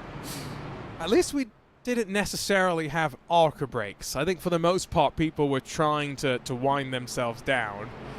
But the reality is when something kicks off at the front of the pack, it's difficult at these speeds to slow them down. I don't think this was necessarily an incident, though, where it's reminiscent of what we've seen before, Derek, where drivers have just been running through one another. No, instead, this was a little bit more of the lines, outside and inside, coming together. Yeah, this is a different one for the first time. This is where, you're right, lines came together, and I thought maybe that car up top came down and made the contact, and then it broke loose, right? And that's the challenge. Remember I said it's fun to watch cars be 2 seconds apart from first to back. Well, the bad news is when a wreck breaks out, 2 seconds is not a lot of time to avoid a wreck. See some drivers trying to beat the pace car off of pit lane, working on plenty of repair. I get the feeling that maybe we're down to 16 cars that have avoided significant battle damage because everyone else is ducking and diving out of pit lane. Yeah, I think it's going to be back to maybe Jarrett Talmage in 17th at the most, maybe right ahead of him. You're right, Cody Porter, Rocky Boyd, Matthew Bryan, Mitch Drunowski, Seth DeMerchant on back. That group on your ticker, they all appear to be kind of, doing their best on pit road. So here's the story about Daytona. Silver lining, not that you want any damage here, but these are long pace laps. These are almost 2-minute pace laps at Daytona. So if you get down pit road quickly, you can get, 1:45 of damage done and fixed on these cars. And that can be a significant amount of difference of how your car behaves. So, compared to maybe like a Bristol or a Martinsville, you get like 8 seconds per pit stop. You can get a significant amount done here under caution. And I guess, I'm trying to think what the other full-length NASCAR iRacing Series races are this year. We have the Coke 600, we have the Brickyard, and we're back to the Southern 500 for Darlington. Okay. So, some of those, it will be easier than others to get your damage repaired as well. Yeah. So that's a nice way of saying it. Yeah, no, I'm being polite, diplomatic. Daytona eases people into things, I think, in a lot of ways. Of course, the action is physical, but it's a simpler introduction for those who aren't into the nuances, the week in and week out grind that is the NASCAR iRacing Series. Hoping we'll get a slightly longer green flag run. A couple of cars already diving back down to pit lane, though, as we get back underway in a very, very different restart to what we just had. Conklin, Dressler, Maines, Kohlmeyer front of the field and trying to now work that outside line, and already Conklin going from outside to in. Yeah, not a surprise on any restart for the most part to see the bottom lane jump. Oh, they're 3 wide. They put that top car up 3 wide by himself. He'll fall to the back of the field pretty quickly here, as there's now 2 lanes they're going to push along here. How far back does Dressler fall? I'm guessing at least P20 in this moment. Yeah. Did he do that intentionally, though? That's kind of the question. There's still plenty of cars with black flags in pit lane that I can see. We are in a serving there. Yeah, we're in a very weird position, and so give it 5 laps or so. We'll try and update you to how things have shaken out. Caution back out for what will be the 4th time today. 4th time. And I see Evan C. has spun once again. So maybe too much damage on that car to be really controllable. This will be good news for those drivers, assuming they got down on pit road, by the way. We'll talk about it in a second, but watch this here. 2-car tandem pushing. Oh my gosh. That's the 2nd time in, 10 laps that car has been nose first into the outside wall, and I think now that car is officially probably done for the night. Well, you know, I guess he needed the push to try and stay with those in front. Unfortunately, they didn't really get themselves lined up off of turn 4, and that was the downfall, unfortunately. So I think we'll get to the halfway mark of this race behind the safety car. And unfortunately, probably what happened there, Arjuna, with the damage that front car already had, the pushing was fine. The bump drafts were likely fine. It's the fact that front car wasn't moving at the same speed as the car behind it. And so it became just too aggressive a bump draft, more than likely. It's likely the difference in speeds that caused that to happen right there in that moment. Yeah, you could see the front end on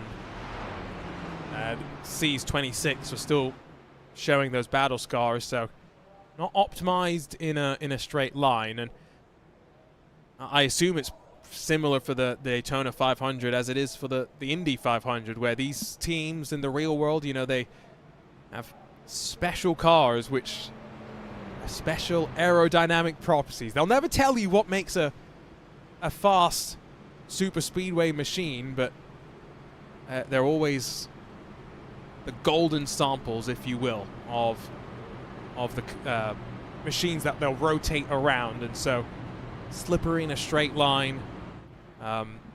Although, you know, no hands out the window this time, Derek. We're not allowed to do that anymore. No, we saw that come to life Wednesday night in real life qualifying when Noah Gragson got disqualified for hands out the window. Wait, did he qualifying. really? He did. Yep. That is a rule that came up last year. A driver, Joey Logano, as race car drivers, we're always I was not implementing. We're always innovating. That's the word I want. Good and choice. Trying to find new ways to make things faster. And was it Logano or someone that wore webbed gloves last year? Yes. And there was some thoughts that maybe those webbed gloves were just making better drag, and so NASCAR said no, we're not doing that. And to Noah Grigson's credit, he came on the TV interview on FS1 and said, "Hey, I forgot." Oh, okay. I forgot it was a rule. And so they busted him in qualifying, did not allow his time. He had to go back to the back of his duel and race, for that. But yep, got disqualified during qualifying for having hand out the window. Like it. I like the honesty as well. No tires taken on pit lane. It's just a top off on fuel. Jesse Atchison, Aaron Bruner, and Seth DeMerchant, who stayed in pit lane last time for a total of about 100-ish seconds, stayed out there and will cycle to the front of the field. I saw that the rule had changed. I didn't realize that someone had been caught for it. I did see the conversation as well that people were wondering, well, if you can't stick your hand out the window, what else can you stick out? Because the rule as it was worded left some creative interpretations available. Although I don't think you can really move your head and stick it out the window for the purpose of better airflow. No, it'd be hard to think there's anything. I mean, it's hard to think there's anything else you could do that you could put out the window that would create better. Most things out the window would make, I would think, less airflow, right? If you stick a cup or I don't know what else out there, you're just going to create more drag, I would think. So I don't know. Someone's going to be flexible enough to have their right foot on the throttle, their left foot out the window, and shaped like an aero device or something. I don't know. Like you're playing Twister or something, right? Basically, right? I mean, we're talking about Olympics. It's gymnastics and NASCAR mixed together. There you go. Remember those old commercials from NBC in the 2000s when NBC carried the Olympics and they had the whole "If NASCAR Did the Olympics" commercials? Does that ring a bell to you? No, because unfortunately I didn't grow up during that time in the U.S. But now you have given me something that I need to go and search, because there's a video of a NASCAR going up the high dive board. Oh, it sounds spectacular. A couple more cars down pit lane, but that I think is handful of those who are a lap down or so, not seeing anyone from the lead lap returning to pit lane with the exception of just a handful. You talk about advertising, by the way. I do think that NASCAR absolutely smashed it out the park with the most recent video that I saw from them. Is that the Cletus McFarlane Daytona 500 video? No, that was the ad that they put out, which was I'm terrible with actors' names. But it was very, very NASCAR-like, where they just kind of back to basics, back to your roots, back to NASCAR. Exactly. Let's keep it simple, strip it back, and avoid making it too complicated, which, to be fair, they have also listened to the fans, and the return of the chase. I'm excited to see how that goes. Yeah, it's going to be great, I think, for the season to watch that happen and watch it see how it evolves and see what comes of it, and if there's more tweaks that need to be made. Credit to NASCAR, they listened and they came up with this format. It's a return to a format. I don't want to call it a new format, because if you've been watching NASCAR for a while, it's just a return to almost I won't say pre-Monster days, but I think that's the right time frame on my head. But yeah, I think it should be good. If the Supercars chaps are listening, maybe you can also follow suit and return back to what you used to do as well. We will hit the halfway mark of this race. I'm being chastised for calling it a safety car. It's both a safety car and a pace car, technically. It can serve in both responsibilities. What do you call it, Derek? Is it a pace car? It's a pace car. I grew up in NASCAR. I grew up watching. It's a pace car. But I get it. I have all kinds of friends who watch IndyCar, F1, IMSA, whatever. Everyone else calls it a safety car. But yeah, for us NASCAR roots who grew up watching NASCAR first, it's a pace car. We just need to come up with an iRacing specific term. So from now on, it's the iRacing car. Off and away. Jesse Atchison, Aaron Bruner on the front row, alongside of Seth DeMerchant, the three that did not dive to pit lane, and Atchison pulls up high, allows DeMerchant to pull alongside on the inside, but the inside not coordinated just yet. Waiting for Adam Blocker in that bright blue 13 to link up on the back of Tanner Love. And now as Atchison gets the shove from Bruner, Conklin working the low line as well. Remember, we've lost a whole handful of cars. It's a lot smaller of a field than when we started this race 100 laps ago. Yeah, it still looks big from that camera shot here. We've lost some cars on back to the field, but it's going to be Seth DeMerchant, Tanner Love leading us around. That's a 13 car back. That's Adam Blocker, and he's getting a push there in the back of his view. So that's just how close. That's Love right there. That's pushing Seth DeMerchant. See the name right there on the top of the windshield banner. There's a 3-wide car up top. I don't think that's on purpose. And maybe just got out of lane accidentally. That's, I think, Izam Rabi. First time we've seen him in the top 10 today. And now scraping the right side of the car against the wall, hoping that's not going to leave him with any lasting damage. But once more, it does feel as though the intensity has risen. We're halfway through this race, and some of these drivers might have recognized that the field has been cut effectively in half in terms of those still in contention. Yeah, I would agree with that. But the fact he was scraping the wall a moment ago, Arjuna, tells me more likely it was not intentional to get up there. Because once you start scraping the wall, oddly enough, the best thing to do is to keep scraping the wall until the field passes you by. Because if you yank that wheel too far to the left, or if you get off the gas, you're going to put yourself in front of that field. So the fact he was scraping the wall up 3 wide tells me it was not exactly his choice to be up there, and he was just doing his best to hang on so he did not become the cause of caution number 5. On board with Adam Blocker, I see plenty of fans in the iRacing chat cheering him on alongside his Power Slide teammates Jacob Oster, Rob Malechka. Blocker's been competing in the IndyCar Thrustmaster iRacing Pro Series. They just finished their last oval round of their championship. 2 more road course rounds to come at the Mid-Ohio Sports Car Course and the WeatherTech Raceway Laguna Seca, and our champion will be decided. It's very tight at the top of the point standings, but it's the Italian Michele Costantini that currently sits on top. On top in this race, Garrett Maines. What a race it's been for him. Has he got the damage fixed up? Well, he's confident enough to lead, although only momentarily. Big shove as Sean Conklin gets pushed to the front and gets pushed by a lapped car as well. These lap cars can play a factor in multiple aspects of this race, and you see this pushing around, just trying to find some lane change. Here comes a big push from him behind. There was an old sponsor. I saw an MBNA sponsor in the front of that car. That's a blast from the past. That's a bank that hasn't existed in a long time. There are some throwback liveries, even though this is not throwback weekend. That car, by the way, that was giving the shove to Conklin, Jack Mates, who is in position to get the lucky dog if anything happens. Remember, he was fighting at the front. Technical issue dropped him out of contention. But this is the exact reason why he put himself back out onto track, because he knew he could cycle back around and potentially get onto the lead lap and still have a chance of winning this race. We'll go 3 wide for a moment as outside of the top 10 they slowly start to squabble a little bit more than I think they really want to right now.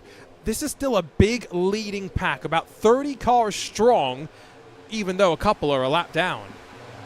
And right now, as I watch this as a driver, I'm getting that feeling I get when I'm in the car, Arjun. And there's something about being a race car driver virtually, I suspect even in real life. You start to tense up, you can feel something coming. And maybe it sounds like common sense, I don't know, but apparently Dylan Basin doesn't feel it. He's going to go 3 wide to the top and try to get around here. But you can feel it in your bones. You can start to feel that moment when things are they're wiggling too much. There's too much lifting. There's too much chaos. And it's that talk you had earlier. Maybe it's time to move to the back and let this happen. We're now 3 wide up front. But I feel it coming. There's something bad afoot here if this group keeps moving around like this. Yeah, Jack Mace found himself in the sucker hole, though fortunately he got some help. Oh, very nervy through the tri-oval as Mace cut down to the low line in that red and black entry and almost cleared himself on the nose of a fully black with pink rims. Not quite sure who that was. Remember Dylan Basin at one point? He got mixed up in the big one that we had, but the car's been fixed up sufficiently to the point that he's running up here at the front of the field. Whoever wins this race is going to have a wild story to tell. Just consider the story that Seth DeMerchant's had, or the one that Jaden Hopper's had. He's now down on the low line searching for the lead. There you go. Remember, he was struggling back in that single lane racing. He was struggling to hold on to the back of that lane, but now here he is up front in P3, trying to find his way up front, trying to pull the side draft. And that's a move that is successful in iRacing if done correctly. And I put a big emphasis on the if done correctly, because it's a high-risk, high-reward move that doesn't always pay off. There's Jaden Hopper up to P2, trying to lead that bottom lane around here at Daytona. I love that we can have these camera angles showing us just how intense this racing really is. They are down below the yellow line right now. 2 by 2 through the field. If you're just joining us more than halfway through this 2026 iRacing Daytona 500, had 4 cautions, yes. 37 started. We're now down to just 34 out there and running. The majority of the field still out there and putting in the work. 3 wide. We've got some lapped cars mixed in as well, don't forget, and there's a car with some damage that now leads that low line at the front. They're wiggling back and forth, sliding around, and Garrett Maines holds on. this is getting wild. You would think we're like lap 199, not lap 109 with the way they're moving around here. But side by side, 2 by 2 as far as the eye can see, with at least I'd say 7, 8 rows deep here. But those front 3, oh, there's another bad wiggle. That orange car touched that yellow line, Arjuna. You can that's a once in a lifetime thing to save the car when you do that. Oh, here's a lap car ahead. We'll see what's going to happen. This could be even more chaotic. That orange car, by the way, is not on the lead lap. So the 18 of Joe Carson still 1 lap down, even the position he finds himself in. Behind him, the 37 of Cole Hooper, also a car a couple of laps down. Matthew Morton in the number 3, the Busch Light colors for Morton. And listen, I respect what these guys are doing up front. They're trying to say, not get another lap down and see if they can somehow hold on to a hope or maybe get back in the lead lap and maybe finding their way to battle for this in about 85 laps or so. But you are not making friends right now. If you're Joe Carson, if you're the car behind him and Hooper, you are not making friends with these leaders. Are likely not thrilled that these 2 lap cars are up here trying to lead this lane, because anything can go wrong. I think from here, 90 odd laps to go, it is a pretty simple 1 stop if the caution is to fly. The fact that our drivers pitted about 10 laps ago, though, does make me question, is there anyone very much focused on the fuel saving, and so actually maybe not too frustrated that you've got some lap cars running at the front of the field. The reason I bring this up is really the fact that I've seen Adam Blocker drop back from 2nd to 15th position, which could be getting out of trouble, could also be something to do with strategy. By the way, the fans in the YouTube chat will not be happy. I saw they now created the hashtag block party, by the way, to help cheer on Adam Blocker. There's a block up top, and there's a move up top by that Busch Light car, and that is now going to cause a small gap at the bottom and put another car helping build momentum on the top lane here. And there's Hooper. He went up. Now we got 2 lap cars leading both lanes at Daytona. Now they're going to be probably a little bit frustrated. I have no doubt about that. Oh, no. Oh, we were very close to disaster. Morton wanted to get to the inside of the 37. Hooper saw it late. By the way, because I am teammates with Adam Blocker, I can tell you that he's in a voice chat right now with how many other people? 7 other people, none of whom I think are actually in this race. I'm sure he's having a blast just talking and listening to the chat amongst everyone else in that Discord right now.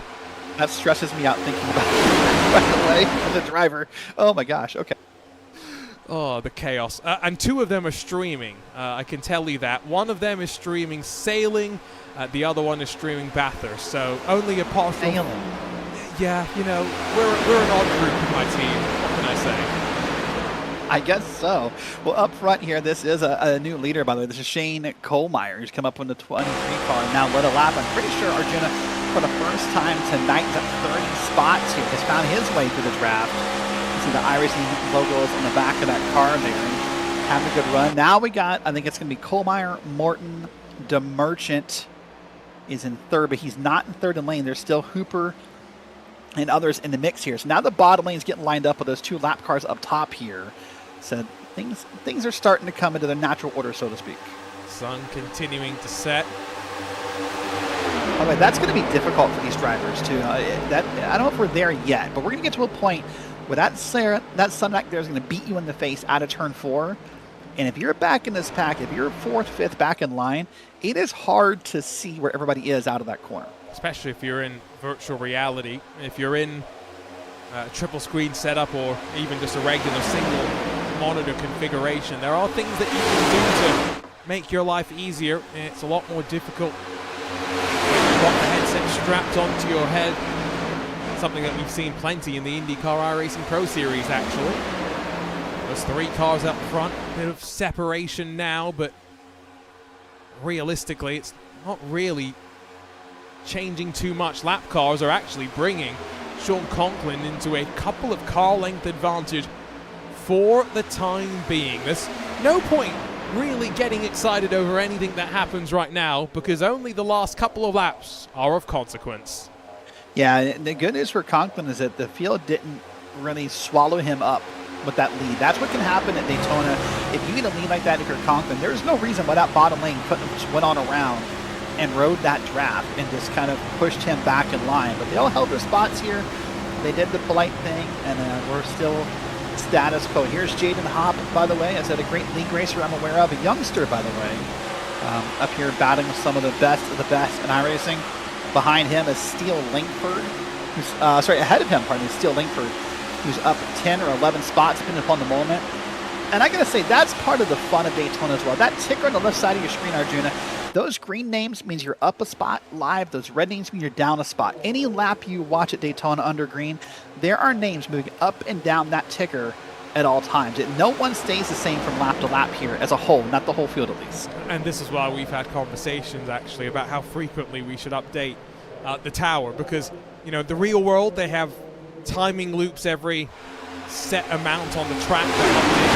In the sim world, we have it. Oh, never mind. Big one. Once again, Matthew Morton hard into the outside wall. And have we been able to get away without much other madness? I see a couple of slow cars. There's Justin Campbell. Cole Hooper's got a meatball flag as well. He's headed back to pit lane. Oh, wow. But we're now 2 cautions that have been big contacts. And this is... wait and see what's going to happen here. This is big. I mean, they're working after the caution here. I don't know. See if we can catch up with the initial trigger, who was the push car of Matthew. Rocky Boyd is saying he was involved in it. We'll wait and see here. So here we go. Morton's up high. 3rd car in queue, Derek. Comes down. That's a good pass right there. A good. Oh, there it is. Yep, 3rd on the bottom. Is that Conklin who got in the back end of somebody and got him wiggled around? And I think the answer is going to be, if you watch from Conklin's view, Arjuna, not centered up when he makes the bump draft. So already seen that once before. So I don't think that's Conklin, actually. Yeah, that may not be Conklin. No, that's the iRacing car. Sorry. Yeah, I think that would have been Shane Kohlmeyer, but you are correct that I think it was just slightly offline. And well, actually, I called it a big one. That could have been a whole bunch bigger, and well, also crucially comes at a very interesting time. Let's flick it over to laps to go. 83 left on the board. If I'm a driver, I'm kind of sad they didn't wait 2 more laps, honestly, because this is going to be close. If you pit here, which you should, by the way, not saying you shouldn't. If we go about 40 laps on gas, you're going to be down to 43 to go. And if we stay green, there'll be a lot of lifting and coasting from here by the people who want to win this race. You almost wish it would have happened 2, 3, 4, 5 laps later. But guys, watch this. Here's the replay. This is from behind. Here comes the bump. Not centered. Yeah, see how his front bumper's lined up with the faux, brake lights on the left side, and that's what caused that to go around. So here we go into pit lane as expected. Now, the uncertainty about the number of green, white checkered attempts is what makes this so interesting as well. Unlike the real world, we don't have an unlimited number of attempts, but 3 attempts at overtime, and we will use them if needed to settle this 2026 iRacing Daytona 500. Both sides going onto the car for Sean Conklin. Very different to what Kohlmeyer, Wimbley, Hopp have decided to do, because half the time in the pit box for them, and Conklin's going to emerge 6th on the road, just 5th on the road rather, just in front of Steele Langford. We've got a split call then, Derek. Yeah, I don't mind it, honestly, because it's an interesting spot where, again, I said earlier, tires don't wear at Daytona as much as they do in other tracks in iRacing. Tires are not necessary, per se, as weird as that sounds, in this current tire model and simulation. So I don't mind the no tire call. If that's what you want to do, go for it. We'll see how it plays out. This isn't a case where being in like a mile and a half or being in a bigger track where like that grip matters. We see someone do that at maybe the Coke 600 that we'll cover in May, and you'll get swallowed up by the difference in tires and grip and comfort in the car. But the draft will normalize that at Daytona. I think it's a good call. bit of a plug, I think, since you mentioned the Charlotte Motor Speedway event, the Coke 600 coming up in the month of May. Well, for the first time during the Coke 600 weekend, you can visit the Sim Racing Expo, which for a number of years has been hosted in Germany, initially at the site of the Nürburgring Nordschleife, more recently has made its way on over to, well, the edge of Dortmund, effectively. But they are bringing the show over to the NASCAR Hall of Fame, and that's going to be a really cool experience to go and see a bunch of different sim racing hardware. Of course, experience the Coke 600 as well. And so if you are in town, if you're going to be attending the great race, make sure you head down to Sim Racing Expo Charlotte as well, the weekend of May 22nd through May 24th. And that's a great event, you know. And I've never been, but my beneficiary of that event, in a weird long time ago, and I don't remember what year it was that, and I don't know if they're playing this year. I'm not promising. I'm not involved, but in the past they've done races with live commentary at some of those expos. And that's when I learned that iRacing commentary was a thing. I might be wrong, but I said that video I saw a long time ago was a fellow RaceBot current members or alum that Connery Madrick may have been involved in some of those, and just watching those of people calling races live and the excitement. I was like, oh, that's a thing. That sounds fun, and kind of got involved in it. But yeah, those are great events. Hey, speaking of plugs, I want to ask you a question here. We're coming through the back straight at Daytona. Are you surprised that no one has tried to put sponsor logos on the down the back straight yet? No. Well, what do you mean by That's prime TV. That's prime, like down there below the surface where there used to be grass. Are you surprised no one hasn't there bought that space? Yeah, like where that grass used to be. That is prime TV camera space in real life, both for IMSA and for NASCAR. I am stunned there's not some big advertisement down there. You know, all I'm going to say is bring back the grass. Although, be careful what you wish for, because the people at Daytona, they are very careful. They want to protect the grass on the main infield as much as possible. And I was just going to say, you walk where they tell you to walk. I heard a couple of people getting chastised when we were taking that big photo of all the IMSA cars. Right, crucial caution comes to an end, and we get back underway with Shane Colmar, Charles Wimbley at the front of the field. But maybe now a one stop to the end of this race, and with what effectively now is whittled down to a 28-car field. 37 started, 28 left on the lead lap, and a lot of separation on that line. Adam Blocker's got 10 car lengths between him and the car in front. Yeah, the way you're going to find out this is a one-stop race or not is how eager these cars are to lead. If you see Jaden Hopp on the bottom of the second car, or if you see Seth the Merchant up there up top, or any of these other cars want to start moving and take the lead, that tells me this is not a one. Like, that tells me how critical fuel is here, right? If it's a one-stopper or not. Because if you want this to be a one-stopper, you need to save some fuel in these cars. You need to sit back maybe 85% on the throttle and hope to eke out every iota of fuel you can find in this race. Looking from up above, effectively the entirety of this leading pack. Wimbley's the one controlling high and low. At one point we heard him talking on the radio about temperatures. This will be great for him. Clean air instead of the hot air being sent through the radiator. Now 78 laps to go at the line. On the left side of the screen, you'll see the movers and shakers, those that have made their way forward, the likes of Kohlmeier plus 28. There are some drivers, though, that does not really tell you the story. Take a Garrett Maines, for example. Started 15th, is in 16th right now. But what a topsy-turvy day he's had, to say the least, Eric.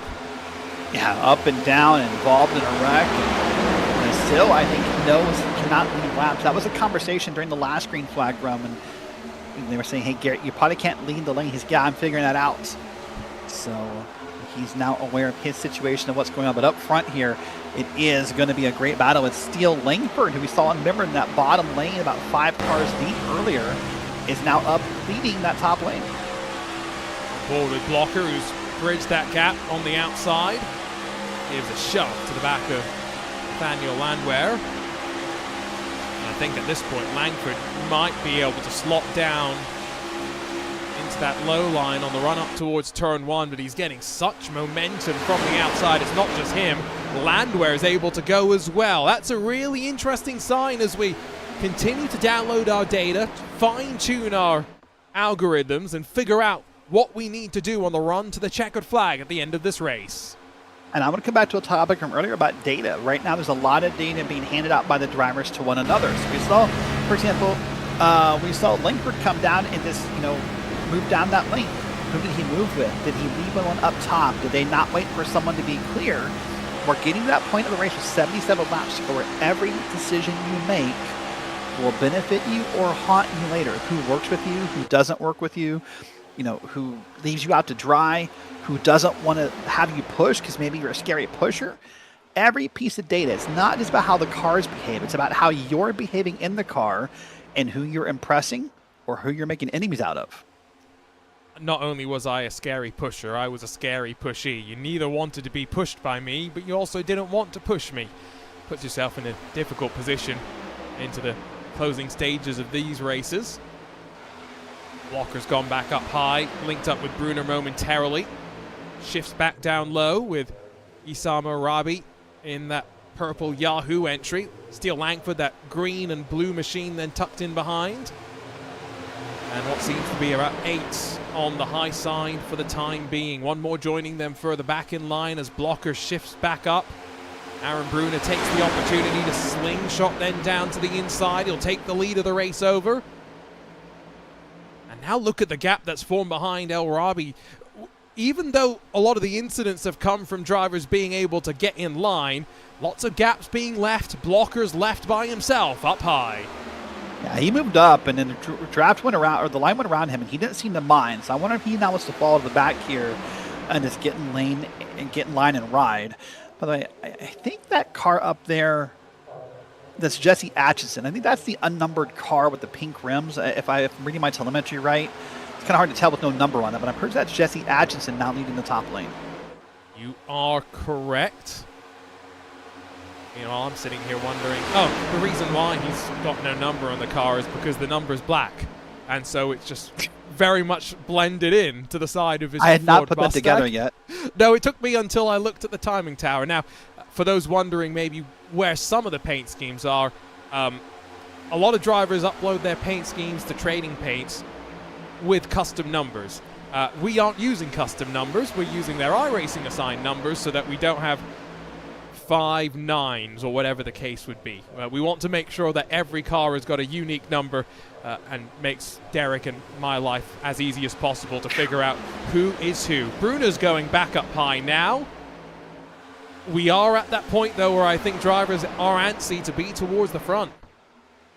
Yeah, you got to be now. You're 73 to go. It's time to start moving to the front. Maybe you don't lead yet, so you save some gas, but you have to be involved. You need to be somewhere near the conversation. Because now the what ifs come in your head as driver, right? What if this stays free? What if there are no more cautions? I don't want to be back there 14 seconds back again. I'll never catch that field. So you have to be involved here. And I love the no custom numbers thing. And you're right, it's difficult. I mean, hey, 5 9s, great in Balatro, bad for iRacing commentators. Oh, and don't get me started on the way that in dirt racing that they'll just add letters to numbers just to... or 3 numbers, or yeah. Oh, yeah, no. And if you have to put a 0 before a number, by definition it's no longer a number, and it's now a string of characters, but that's a programmer in me starting to come out very slightly. Another driver, by the way, with a quite up and down story. Remember Mitch Dranowski? Oh, as Steele Langford gets below the yellow line, and that's trouble. Is he going to have to lift off and, yes, bleed back into line? Nice job. Oh, has some friends behind, that's for sure. That's, well executed blend back in. It's scary. He was down there, and I'm sure he was scared. But there's a lot of drivers across the service who would not have blended in that well, and that would have been a very ugly scene right there. And a great job by that that blue and green car to blend in.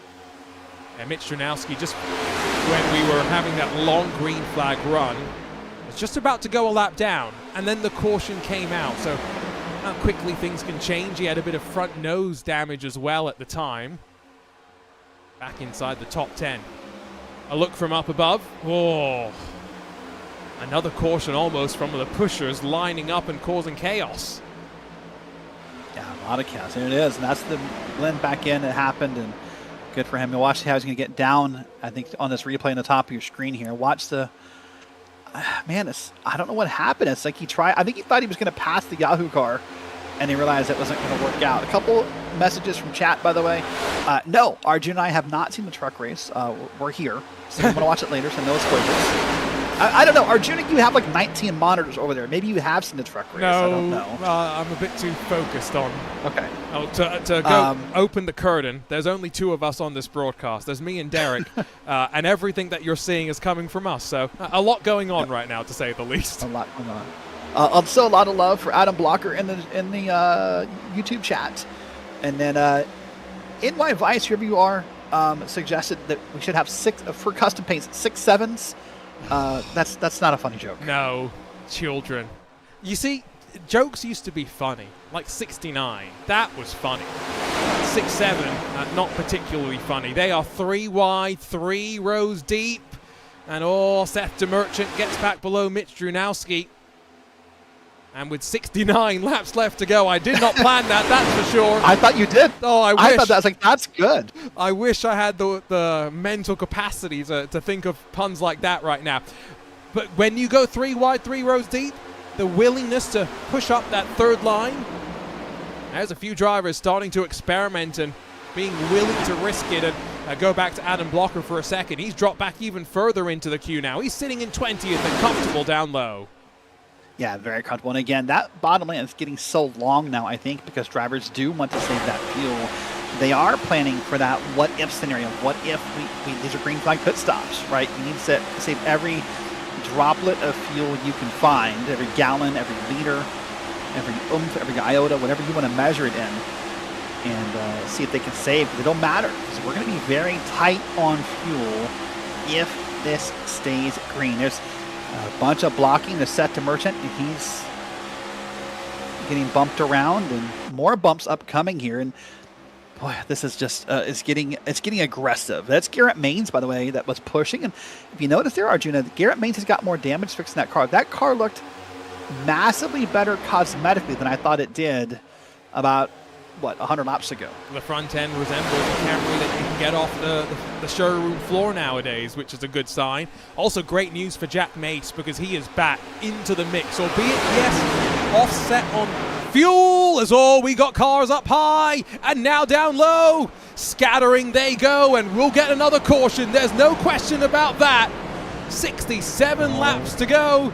Jesse Atkinson, Issam El-Rabi, Jaden Hopp, 3 of the cars involved. Yeah, a lot of cars are going to be involved here. We'll wait and see what's going to cause that. That will erase the whole fuel conversation. That's going to be done. They'll pit here, and they'll be good for one more stop. Derek, Seth DeMerchant has got a meatball flag from all of that as well. How quickly things can change. It has changed around, hasn't it? Just watch what's going to happen towards the middle of the field here. I think it actually happens at the front.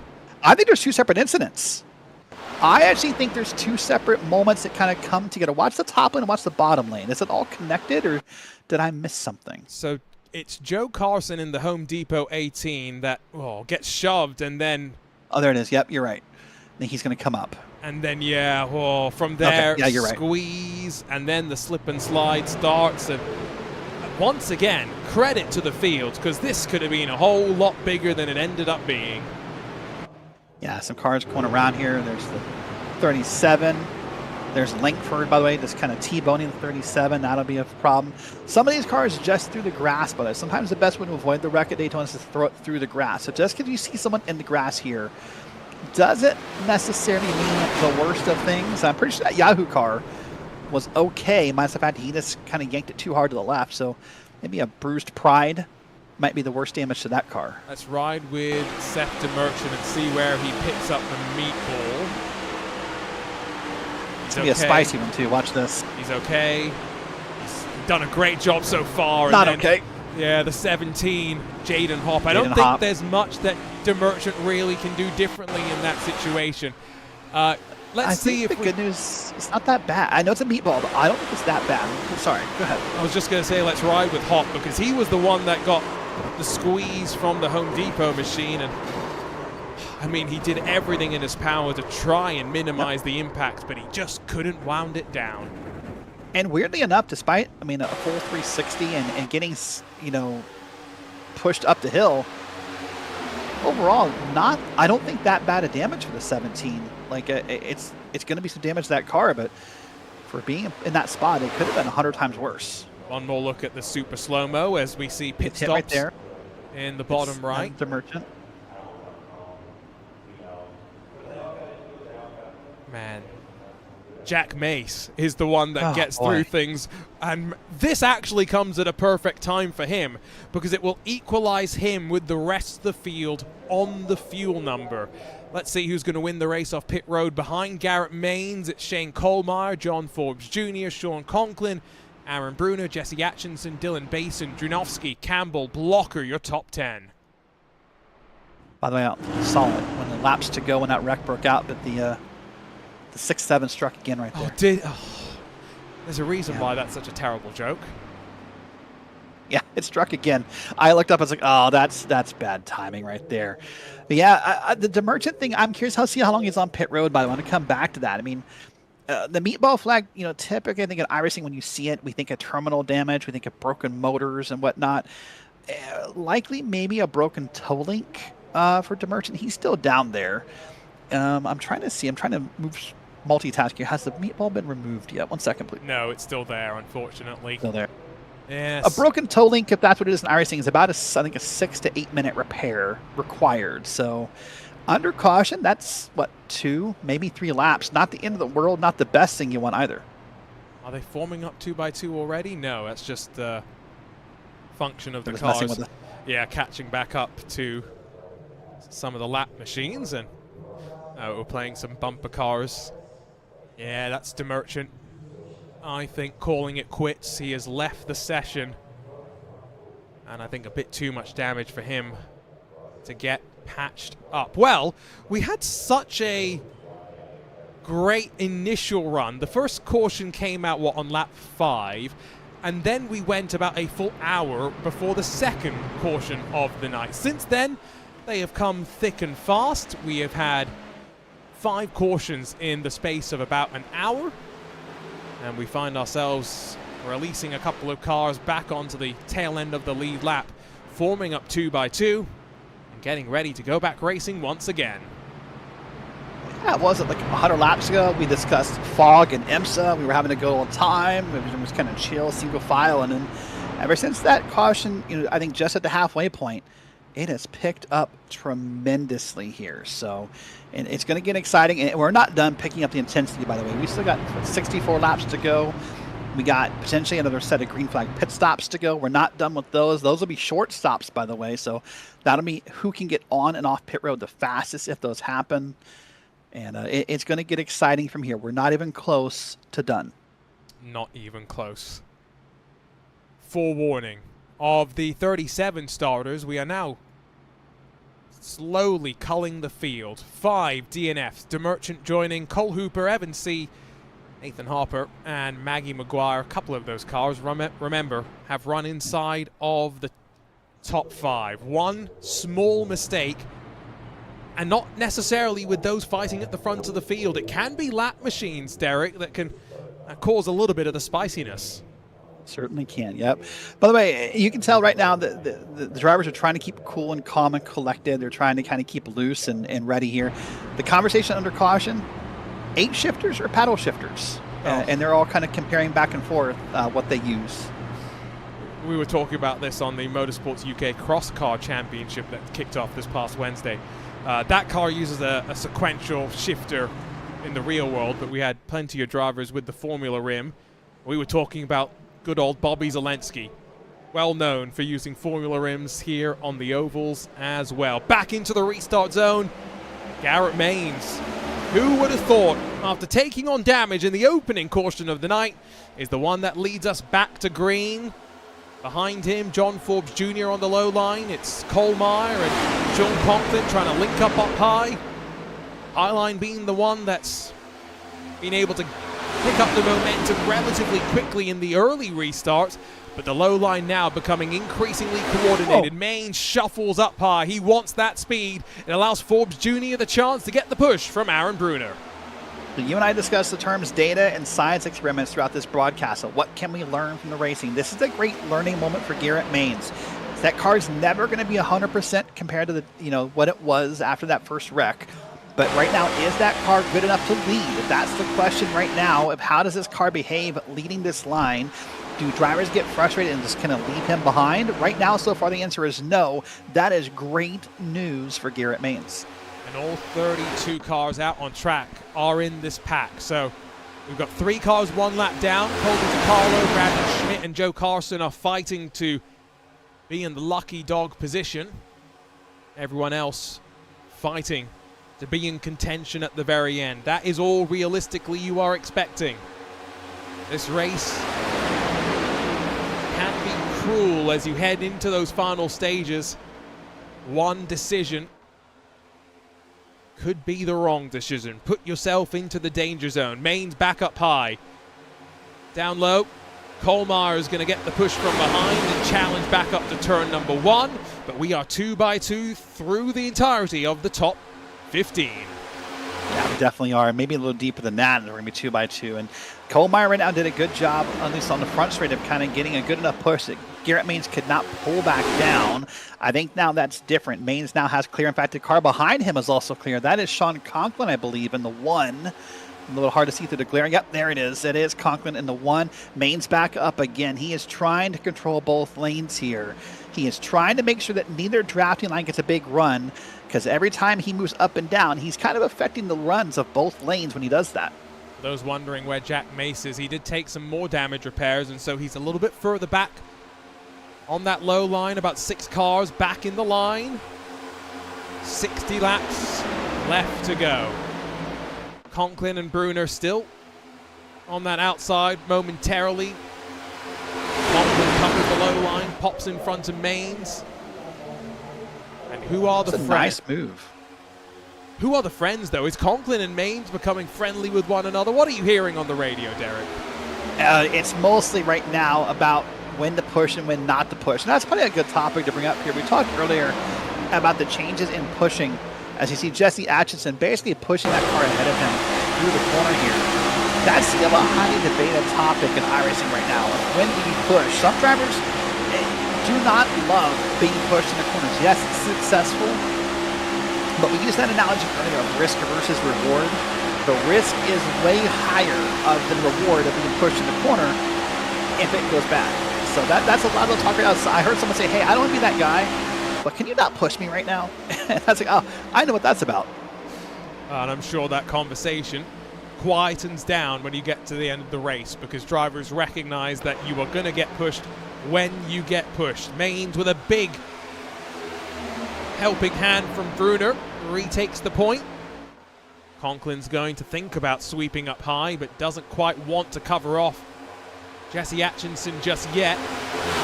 Stealth Black with the pink wheel rims. He's getting shoved by the orange machine for Mitch Stranovski.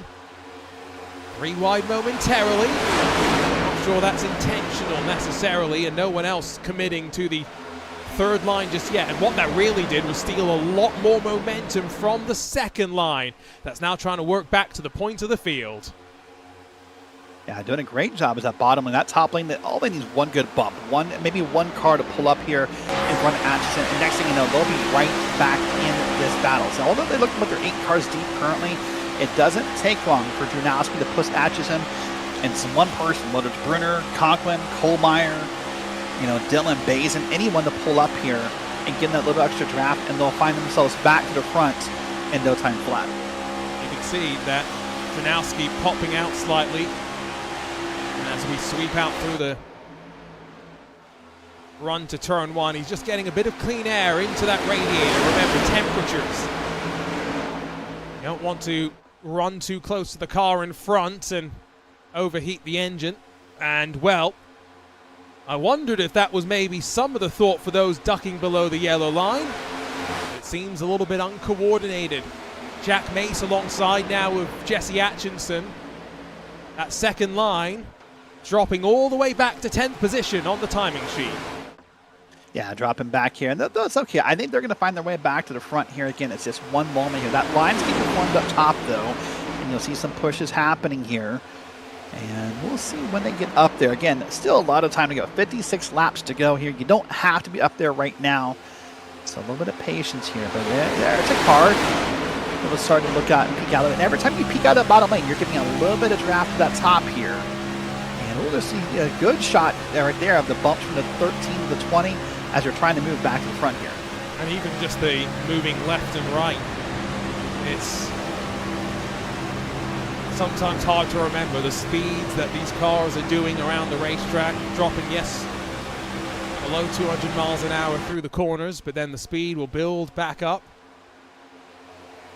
as they head back up towards turn number 1. The sun continuing to set. Glad you have joined us here for the iRacing Daytona 500, the great American race, and closing out the run of iRacing special events here at the World Center of Racing. We kicked off with the Roar. We then, of course, had the 24. And now one final blast here in the Sunshine State before we venture off down to Bathurst for the 12 hours in a couple of weeks' time. Junior Kankipati joined alongside by Derek Watson. Don't go anywhere. We'll step aside for a couple of minutes, but we'll be back with the run to the checkered flag.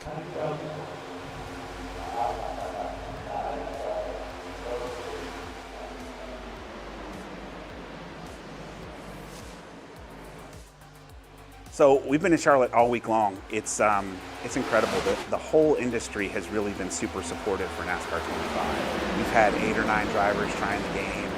And, to us, it's just another step in the process of making a great game, right? You want to get their feedback. You want to implement some of the things that they give you pointers on. So enjoy some of the clips of these guys playing the game and just kind of what we went through this week. It's really exciting.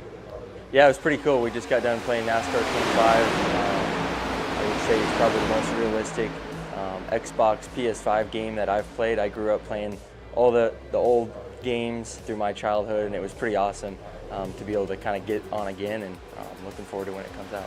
I mean, the physics, I used to play a lot of games and NASCAR games, and the physics on this game is above and beyond all of them. So initial thoughts are really good. I was blown away by how realistic the game was, and just going through the couple tracks that I ran, like seeing how true the repave was at Iowa, and the new asphalt lines up with what we have in real life. The grip levels were accurate, impressive. It's really cool, like see myself in a video game. That means a lot for me, because like I never imagined like saw me in a video game and made me feel like the first time when I jumped in a car, it was the same feeling. Well, the first time I see myself was, you dream about those moments, right? Growing up and playing video games, like I said, 2K or anybody, and playing as LeBron James or doing something, right? You want to take your mind off of it, and you have the overall, the 99 overall, So now I get to do that for myself. I'm doing that game 24/7. For the first time ever, there's a whole new level of authenticity to the NASCAR game with the actual track scans and the car physics, which is going to bring fans closer to the sport. You can definitely tell that iRacing had a significant impact on this game, from the driving characteristics to the audio, the visuals. You can tell the footprint that iRacing had on this platform, and it's a great thing because it just shows how next level video games can be. iRacing is huge, so just the opportunity for it to go to a game console is also just a great opportunity for people that love racing or just trying to do it for fun and maybe trying to get into it. I think the first game that I probably played was NASCAR 05. Got that game, actually had it on PSP at the time, and then played it on console as well. So that's really how I got started, and my friends said that I took the game way too seriously. As a kid growing up, I was a big time NASCAR video gamer and would love getting to explore all the different tracks and see what they're about, and going to Pocono and realizing it's a triangle, and how Loudon, New Hampshire is really flat, and just seeing all the variety of different racetracks. This game from the driver's perspective is what it needs to be. I mean, myself in my own career, there's just that energy level when you walk into the racetrack and you hear the engines and practice starts. There's just that feel that you get when you get in your race suit, you hop in the truck. I mean, I'll never forget it. My first ever time at Daytona, when I rolled into the garage and they put my car on 4 jack stands and they raise up the hood, and all you hear is the guns going on the tires, the guys working on the car, the spotter, crew chief talking. Like, it took me away because it felt like I'd been in that situation before, and it actually was like I'm actually living this moment that I played in the game a million of times. So now to be in this game even more elevated, it's crazy. It's crazy, man. It's definitely huge. I can't thank these drivers enough. This week has been super special for all of us to come down here and shoot this content and get their feedback. We've had a long relationship with a lot of these guys, and I'm so excited. Even ones we've just met this trip, the passion that they have and the excitement that they have to get this game out and in the market is super exciting. In case you haven't heard, October 14th, that's our launch date. So we're going to open pre-orders, and we're going to get you that gameplay trailer that you guys are all begging for about a month before. So stay tuned. We got a lot more information coming on the game for NASCAR 25. Visit NASCAR25.com for more information on the game, and make sure you follow us on social media at NASCAR25 Game.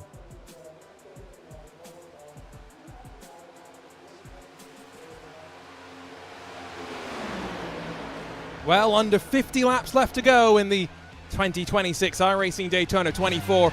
And a welcome back to RaceSpot TV, coverage on the iRacing Esports Network. Arjuna Kankipati alongside of Derek Watson. Derek, while you and I were stepping aside for a second, drama out on track, and not for the first time tonight. Drama that did not lead to the safety car being needed, and the worst of the results, it was Jesse Atkinson that lost out. It all started at the front, though, with Mitch Stranowski getting sideways. Yeah, from the cameras we were watching under the commercial break, I just saw this part here with Jesse Atkinson.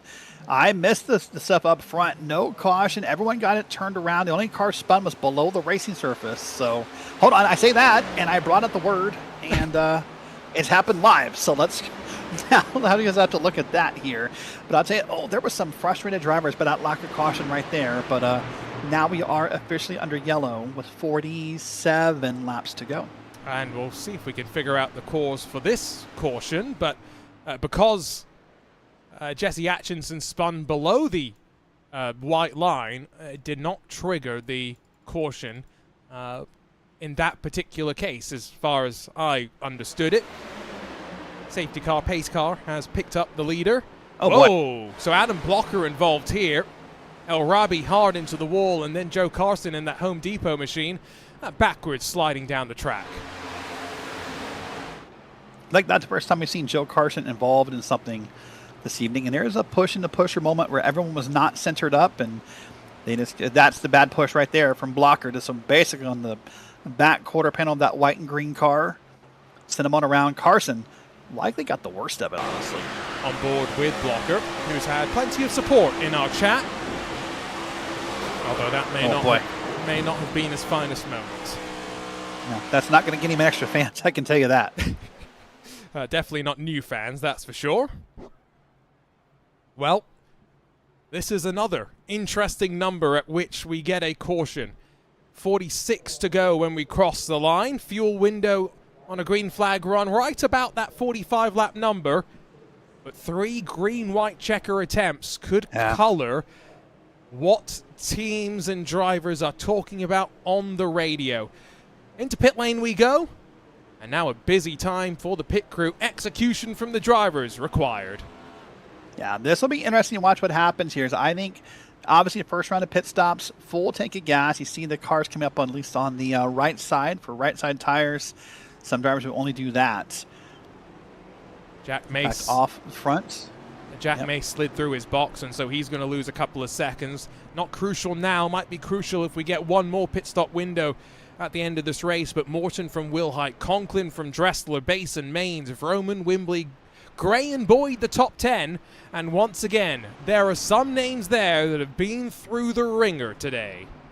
The interesting story for me, Arjuna, is going to be the names towards the back of this group. And I think what the reason to be interesting to me is if I was in the back of this group, if I was, say, 20th on back, maybe 15th on back, I would come down again and I would top off that fuel tank. It doesn't sound like a lot. It's one more caution lap. But, buddy, when you're going to try to save fuel at Daytona, it matters. I would come down here and I would top it off. And this, yes, you're going to fall to the back of the field, but that's a risk I'll take if I have a little bit more fuel than the rest of my competitors. You are right. I think slight issue there becomes if you're a Justin Campbell, you've just left pit lanes. Yeah, it's a problem. Junso Lim as well as a couple of others. So realistically, maybe Adam Blocker in 15th, he might be thinking about it. Right. See, there is Jack Mace. I think he's one that will be thinking about it as well. Now having slid through his box and maybe lost a position or two anyway of track position, at the very least what he is doing right now by going below the yellow line is also minimizing the distance that he travels. These are all the little games that you need to be aware of when you're trying to make a fuel number. Now, Conklin thought about it for a second, but behind Conklin, Dylan Bazin commits, as does Wimbley, Boyd, Mace, Porter, and they all realized exactly what we were talking about, Derek. Every drop of fuel. I think it's going to come down to that. If we stay green from here to, the lap 200, this is going to matter. And it matters for multiple reasons. Even if we all have to stop again, it's going to matter because it's less time on pit road. It's no different than any style of racing, road racing or what have you across iRacing. Every 10th of a second on pit road will matter later in this race. I would make that call. Now, if you're up front, I get why. A Matthew Morton, a Chris Wilhite, a Sean Conklin doesn't do it. You don't want to throw away the lead. But if you're 15th on back, what is there to lose? Yeah, you're going to lose a few spots, but not as many is my point. I love the time of day that we find ourselves in. Daytona bathed in the golden sunset. You got the beach just off on one side, the airport off on the other, and we're getting closer to the end of this race where fireworks are to be expected. Derek, how many more cautions do you think we have before the end of this race? I'm throwing you under the bus. No. I've already been called out in YouTube chat at least once tonight for this. I'm not. No, absolutely.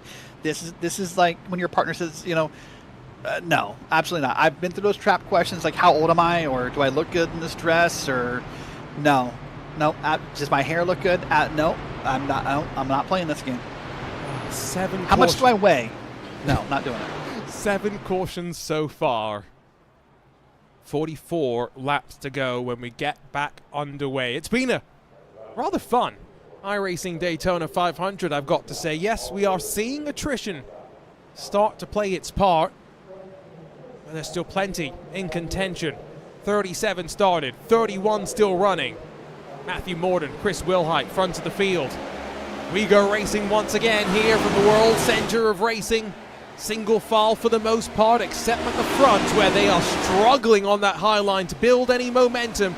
And poor Johnny Dressler's left by himself and dropping down beyond 5th. Yeah, the problem is behind Dressler. Look at that gap to the next car on back. There's only 3 of them up there now. Once they get lined up, they'll make a small move here. Those 3-car tandem will get up there, and they'll make a small push, I think, towards the front here. See if they're able to use that side draft effectively. That's what they're going to have to do. They're going to side draft those cars on the inside. There's an extra helper. And see if they can help this. And that side draft doesn't make the top lane faster, Arjun. It makes the bottom lane slower. It'll hurt the draft of the car they're side drafting. But here they come up to the front about a half a lap later, and they're almost back to the lead. They aren't quite side drafting. They're leaving each other plenty of room between the lanes, which, well, at the very least, is keeping us a little bit safer.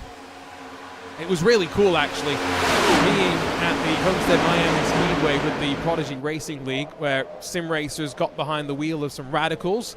We were racing around the Roval, but they got a proper taste of what side draft was like, and had some runs to the flag, some photo finishes, and Garrett Lowe, of course, racing for BS Competition the last handful of years in the NASCAR Coca-Cola iRacing Series. Won a race for BS Competition, fending off the challenge of 3 of the guild teammates that he was battling against. It's such an interesting nuance side drafting that doesn't really come into play when you're single file all the way through the top 10. Side by side starting to build when you get back to the likes of Shane Kohlmeyer, all the way back now in 15th position. Yeah, they're pretty far back. This is getting concerning for that top lane. As I feel like they're just going to keep falling back at this rate. I'm not sure if it's just the push isn't good enough or if it's just what's happening. But where they're going to get a surge here in a moment, Arjun, look at that bottom lane. Look at some gaps. Look at that magenta car towards now right before the ticker. And then look back to that baby blue car behind it, that Advent Health car, I believe it is. There's some big gaps in that bottom lane, and that's going to eventually help that top lane maybe start to creep their way back. Because those gaps in the bottom lane is killing that draft slowly. What we do know is this is the calm before the storm. Maybe some fuel saving still going on right now for a couple, especially deeper back in that pack, expecting that 1 or 2 green-white checkers, and they'll be right in contention. Dressler back at the front of the field now in that black, yellow, and pink machine. Matthew Morton, Sean Conklin, Chris Wilhite, and Jesse Atchison. The rest of the top 5, and remember, again, so many of these cars in the top 10 have been up and down through the day. It's not been easy for any. And I wonder as well, go back to something we were talking about 25, 30 minutes ago. Is the sun going to be in the eyes of some of these drivers, especially those in VR? Yeah, let's watch this coming here through the corners, and this will be through NASCAR 3 into 4. This is where you're likely to get beat in the face here, if we are where you think you are. And that's the back straight. That's 1 and 2. Sorry, I got to turn around here in my NASCAR corners. It's out of 3 and 4 where we're going to get beat in the face with that sun glare for about, I don't know, 15 minutes of in-sim time. A virtual sim time, which is what I like to call it. Let's see what happens here. We may be a little late. Let's watch the cockpit camera here from Kohlmeyer. It'll be just about here. It's going to come, right there. And tell you what, that's not a problem right now for Kohlmeyer. He's in line. He can follow the car up ahead. That's not a problem. That's Nicholas Roman up ahead. What happens and what give you grief is if a wreck happens out of 4 when that glare is there. Now you've got smoke. Now you've got noise, and now you've got glare, and that's a recipe for disaster. Yes. Now, in the real world, there's a couple of solutions. I mean, the most basic one would be throw on some sunglasses, tinted visor. It's also sometimes the solution. Sometimes they'll stack the tear-offs on a helmet so that they are strategically pulled off through a race distance so that you work through whatever pattern they have built up. In sim racing, you don't necessarily have any of those tools at your disposal, although as mentioned earlier, if you have a monitor, you can sometimes cheat by turning down the brightness. Or you can turn off HDR if you want to, actually, and that'll help a lot as well. Yeah, it's a good one. I will say, I'm going to start the campaign here since you started it, and I'm going to blame you. Hashtag nighttime visors for iRacing needs to be a thing. We've come so far in our growth of iRacing on the NASCAR side in the past 5 years. The visors thing has to be a thing that we need. Like that's like top 2 on my wish list. And I'll show you the other one, Arjun. I know we're 30-some to go. Tire limits for special events on the roadside. Yeah, but that can only happen if you can put tires back on. That's the unfortunate thing. We have it in the NASCAR side. Why can't we have it in the roadside? Because you can't pick which tire is going back on. And in endurance racing, strategically, that is a lot more important to stretch out your tires over 24 hours. Although, I say that, not so important in the era of changing tires and fuel at the same time. Ewan O'Leary, if you're listening, he's ranting just in his sleep right now somewhere in the UK. That's exactly what's happened. Big gap building up in front of Garrett Maines momentarily. Yeah, I think we are very much saving fuel right now because let's look at lap times. That's always the easiest way to describe things. We are 1.4 seconds slower than what we've done previously in this race. They are just waiting. It's a ticking time bomb right now before we get to that drop point and the push to the end. And I want to point out, just so there's no confusion, Arjuna didn't like pick the best example. That's what everybody is down the board. 46-8 for the 48-1. Sorry, for the leaders. Yeah, 3 that seconds. is wild. I mean, wild that we're slowed down. And you can tell the other way to tell it visually is the gaps, right? Remember 30, 40 laps ago when we were full throttle and we were just pushing the pusher? And I mean, look at that gap between second and third. And those gaps exist. Look at that back there towards the back of your screen from the orange car to the blue car. There are massive gaps in this drafting line. If we had RPM meters that we could show, I'm guessing they're like 80% throttle right now. You never trust that in the real world, that sort of telemetry data, as I've come to learn. However, I wish we had it in the sim world. It would make our lives so much more unique in understanding what's going on here. I mean, you can hear it in the engine note occasionally too. The speeds right now, I mean, occasionally we are reaching, I have to convert it because I used the correct units. It's 187 miles an hour that we're doing into turn 1. By the way, I'm just sharing this thought from YouTube chat. Matt Gagnon, YouTube chat, we were discussing the whole visors thing and the whole sun glare, says, do what I do. I wear ski goggles while I'm racing. I'm not sure if that's going to be a RaceBot top tip or not. We might have to do some independent labs testing of that claim. 34 to go at the line. And now I'm starting to wonder what the point of no return is. At what point do these drivers reckon they've saved enough fuel for 3 green-white checkers? Already a sign that Joe Carson wants to at least start moving his way forward in the field, Eric. Yeah, no one's good for the green-red checkers. I don't believe that for a second. At most, you're good for the race. And this move by Joe Carson tells me that he knows, or at least he believes, he's not good for the race. So, hey, why if I have to pit again, why not put myself to the front? And look at this. That's how much fuel saving. I keep coming back to this topic. It's wild. Carson by himself just drove around the field, and look at that gap. What is it, quarter of a second back to second place?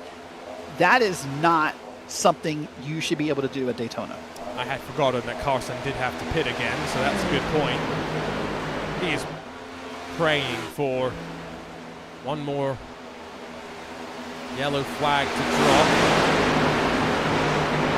which is a likelihood. Not an inevitability, but a likelihood as we get to the end of this race.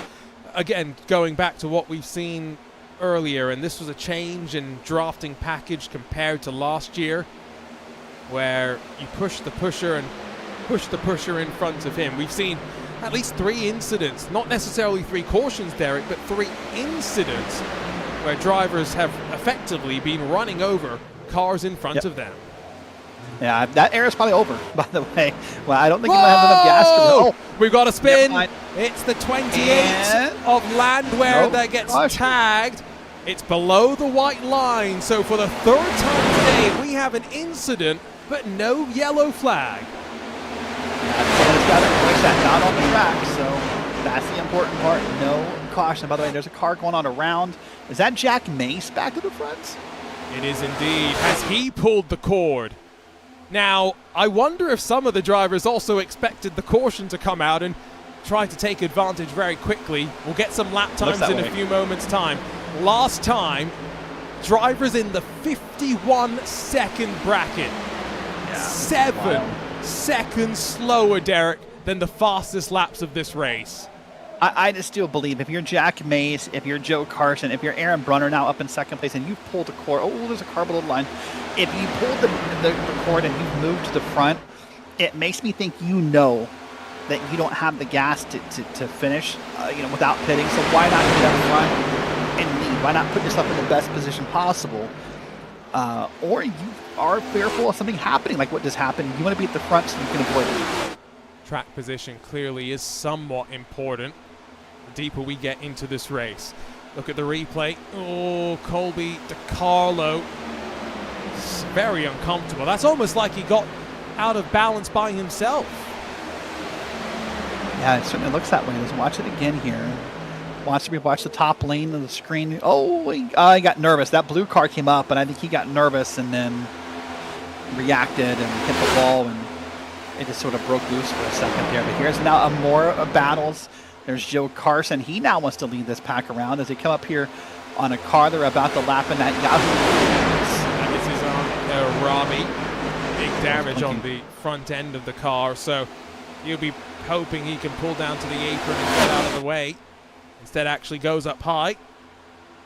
Everyone trying to slink down as low as possible.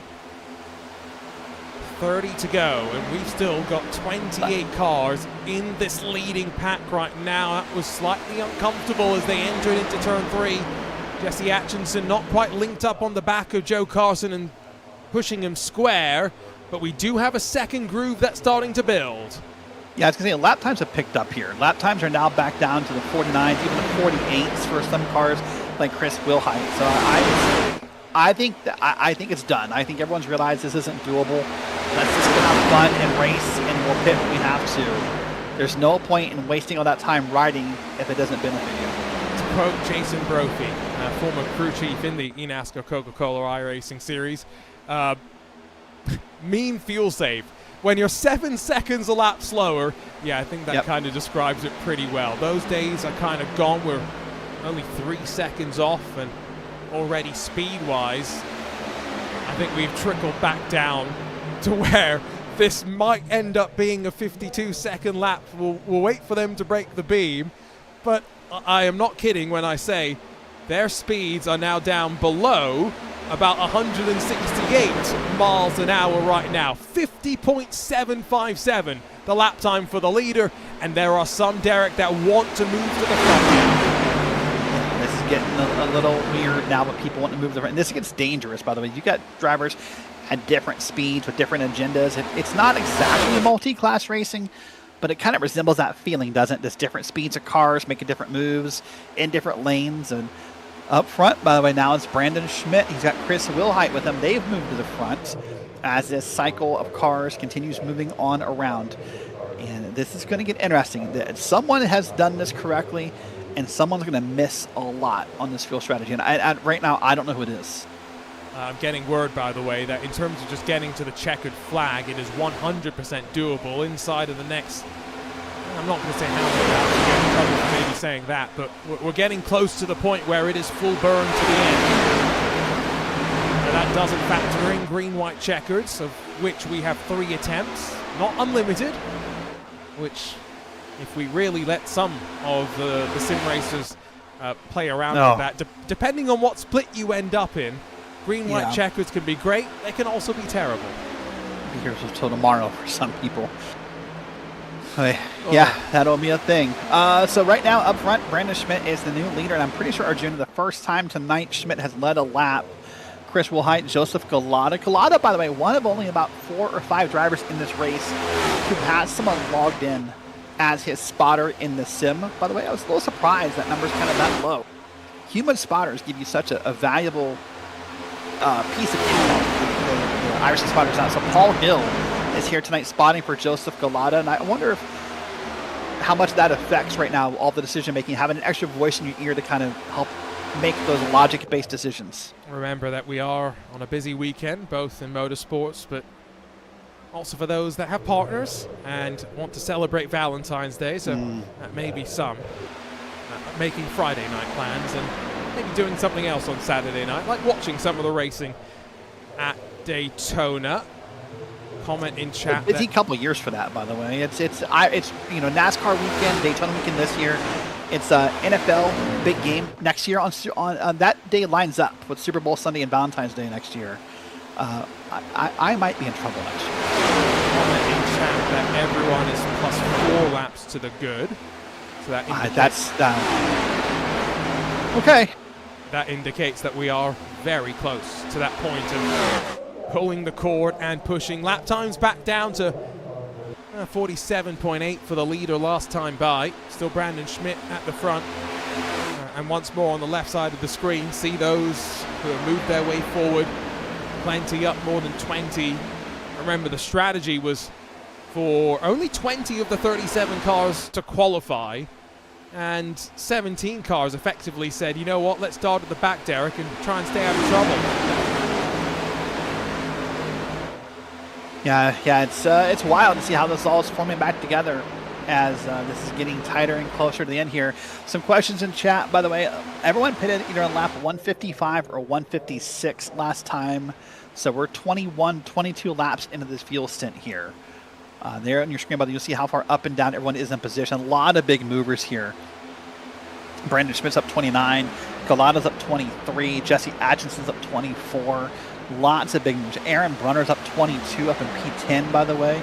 So it just shows you that, of course, so unfortunately, for every positive, what's that old science thing, Arjuna? For every positive, there's a equal and opposite negative reaction. Getting close to that point. Maybe 2 laps, there'll be some further back that have saved enough. We'll be able to push. Someone in our Twitch chat saying the guy who's spawning for is close. It'll be close, but again, some people are better at fuel saving than others, and some people have more experience at fuel saving than others, and so that will be really fascinating as well. Lap times have come back down from the quite ludicrous 51 second times we had at 47, 48, the last handful. It does look as though Adam Blocker has pulled the pin up inside the top 10 and using the high line to sail his way forward.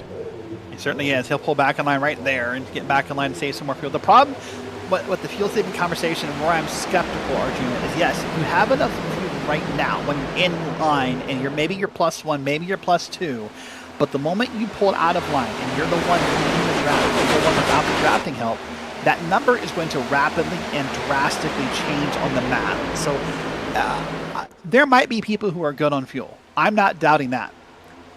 +4? Maybe I'm wrong, but I'm skeptical.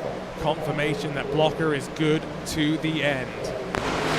Maybe I shouldn't be so surprised, given that Blocker currently is a race engineer with Chip Ganassi Racing in Indy Next. He has worked in the IndyCar paddock in the last handful of years and won the 500 as part of the Chevrolet engine group on Joseph Newgarden's car back in 2022. The problem he's having now is the pace at the front has picked up enough, struggling on the high line to make moves quickly and efficiently, alongside of Jack Mace, slightly stalled out right now. And the second time he's going to have, again, as I talked about that number, it's going to change when you're up here by yourself.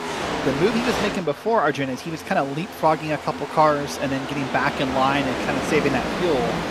But he's going to get back behind the 2 car here before he can even think about getting back in line. That's behind Garrett Maines, assuming he can get in. Every lap he runs the longer way around and with no drafting help, it's going to hurt that fuel number drastically. There's someone down pit road, by the way. Someone can't make it. Joe Carson, 45 laps for him. We knew that he did have to pit. He was gambling on the safety car. Free position for the majority of the field. Blocker still stalled out alongside of Jack Mace. Just waiting for someone to go up and help him. Would it be Garrett Mace? He's the next car behind Mace in line. Then Johnny Dressler, former race leader, who's for large parts of long green flag runs actually been the one punching the hole in the air. So be quite glad not to be doing the fuel saving though. Blocker's got to make these moves quickly though, because the longer he goes up high, the worse it will be. And now finally some momentum. The low line has stalled out to second alongside of 34 machine Arabi doing well, even though laps down to hold on. One car down below the yellow line as well. Less than 20 to go. I think drivers starting to get antsy. They're going to be antsy, and I'm curious, if we keep at this pace, it'll be hard to find any calamity, but I'm sure there's likely to be some risk of it here. But finally that driver got back down the line to Blocker, I believe, was able to get in line in second place and get some drafting help here. We'll see if that did enough damage of riding that top lane the longer way around to really hurt that fuel number. We'll wait to see what the report is from the team. But I suspect whatever he thought he was good is going to be in question. Look at that, Derek. The high line starting to form, and outside of Blocker, now Jesse Atkinson works his way through.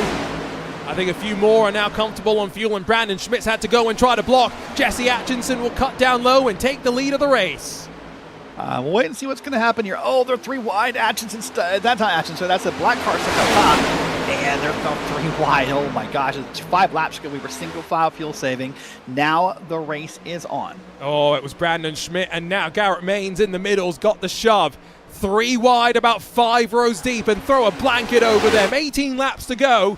Let's see the lap times, if the pace has really picked up or if they're still doing a little bit of fuel saving. Morton shoves Maines back to the front of the field. Oh, well, Robbie goes down low. Morton gets a shove onto the grass, and now he's got to control and avoid sliding back up and causing any chaos. He does a great job to do so. We stay green. And breathe. That was a nervous moment there for the whole field. I thought everyone had to have been scared he was going to come back up and just cause calamity. So 2 things have happened here, Arjuna. One of them, either everyone's good on fuel or everyone has decided, hey, it's not going to happen. So I want to be up front in case the caution happens, so I have better track position on pit road. Whoa. It's one of those 2 things, and maybe both. That was very close for the 11 of Dylan Basin. They were squirrely entering into turn 3. If you've got damage at this point, you've got to be careful when you make your moves, Derek, and there's still plenty of cars that are showing some of the battle scars on the front end as we cross the line once more and head back to turn 1. Puff of smoke, we get away once again. Is that? No, it wasn't. Sorry, I got concerned that was going to be a money shift or something, or maybe a blown motor, but no one's slowing down. That was a wild puff of smoke from the back. That had to make some people nervous. On board with Nicholas Froman. He's on the outside, about 3 cars in front of him. You can see gets a big shove from behind as that 3rd line now struggling to build up some momentum. It's Jack Mace that is the first to think about it. They're going to get squeezed off the corner on the run back to the line. 15 laps to go. I think all these drivers must be good on fuel to the end if they're fighting this aggressively. The pace has indeed picked up as well. Wyatt Gray shoved by Aaron Bruner, controlling at the front. Look at all the new names up here. Wyatt Gray's up here, Nicholas Roman, Bruner, Garrett Maines is back up front. I mean, there's some new names up here who've decided to wait till now to be relevant. It doesn't matter how many laps you lead in this series. It's about leading the most important one, the last one. That smoke, by the way, was all that dirt that I think was picked up from the moment through the grass for Morton. Great control from him again, as much as now he's lost a chance of this win momentarily. Kept us green and going. One more comment in chat that the storm is brewing. We have weathered one of the storms. We've got some traffic in front, and at some point we'll be 3 wide once again. It's been fun, Derek, so far. I think now, though, the fun changes into fury. Yeah, it changes into stress, it changes into fear, it changes into anxiety. Because right now, if you're up front, if you're Garrett Maines, if you are Nicholas Roman, or anyone up front, now those butterflies are setting in. The problem is those butterflies are becoming massive, dude. They're becoming just little miniature dragons or dinosaurs in your belly. You're getting nervous. You're this close to winning a 500. And whether you've done it once, whether you've never done it, or you've done it 3 or 4 times, it feels just as good to win this race. And so people now are getting nervous. Those questions, those what ifs, could I do this? Those are starting to creep into your head with 13 laps to go. And, you know, you look at the career of some of the best in the world of NASCAR. Some of them have done it all, but win the Daytona 500. It is one of those races that can be oh so elusive. The great thing about iRacing, as Derek mentioned earlier, the number of opportunities you get to try and win one of these races. Whether it's fixed setup, whether it's open setup. This is an open setup race, so these drivers, whether they have grabbed something from a setup shop and loaded it up without changes or dialed it in slightly, built something from the ground up, they've had the ability to make their race car go that little bit faster, make it a bit more comfortable. Down below the yellow line, that's anything but comfortable for Jesse Atchison, but once again holds on. We stay green. Yeah, we stay green, but this is, remember I said earlier, as a race car driver, you start to feel that tension. You feel that it's like people say they can feel the arthritis in their bones when the rain comes. As a race car driver, when these moments pick up, you can feel that it coming. The storm is brewing was what was said in YouTube chat, and I agree with that. It's coming quickly here. And as a race car driver, you're now on high alert. any moment now, something could go wrong in this race, and you want to be ready for it.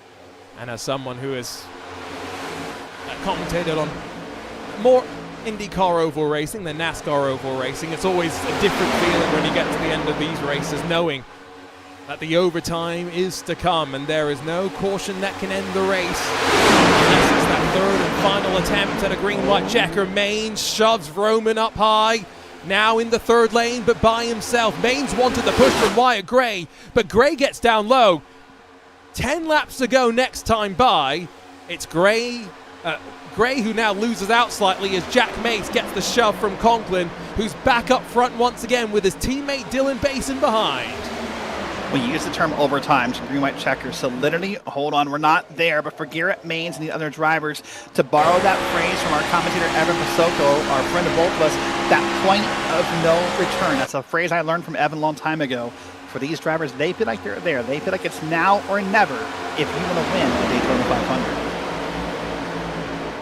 Point of no return. Some of these drivers came through some of those incidents. We've lost of the 37 that started, a full 7.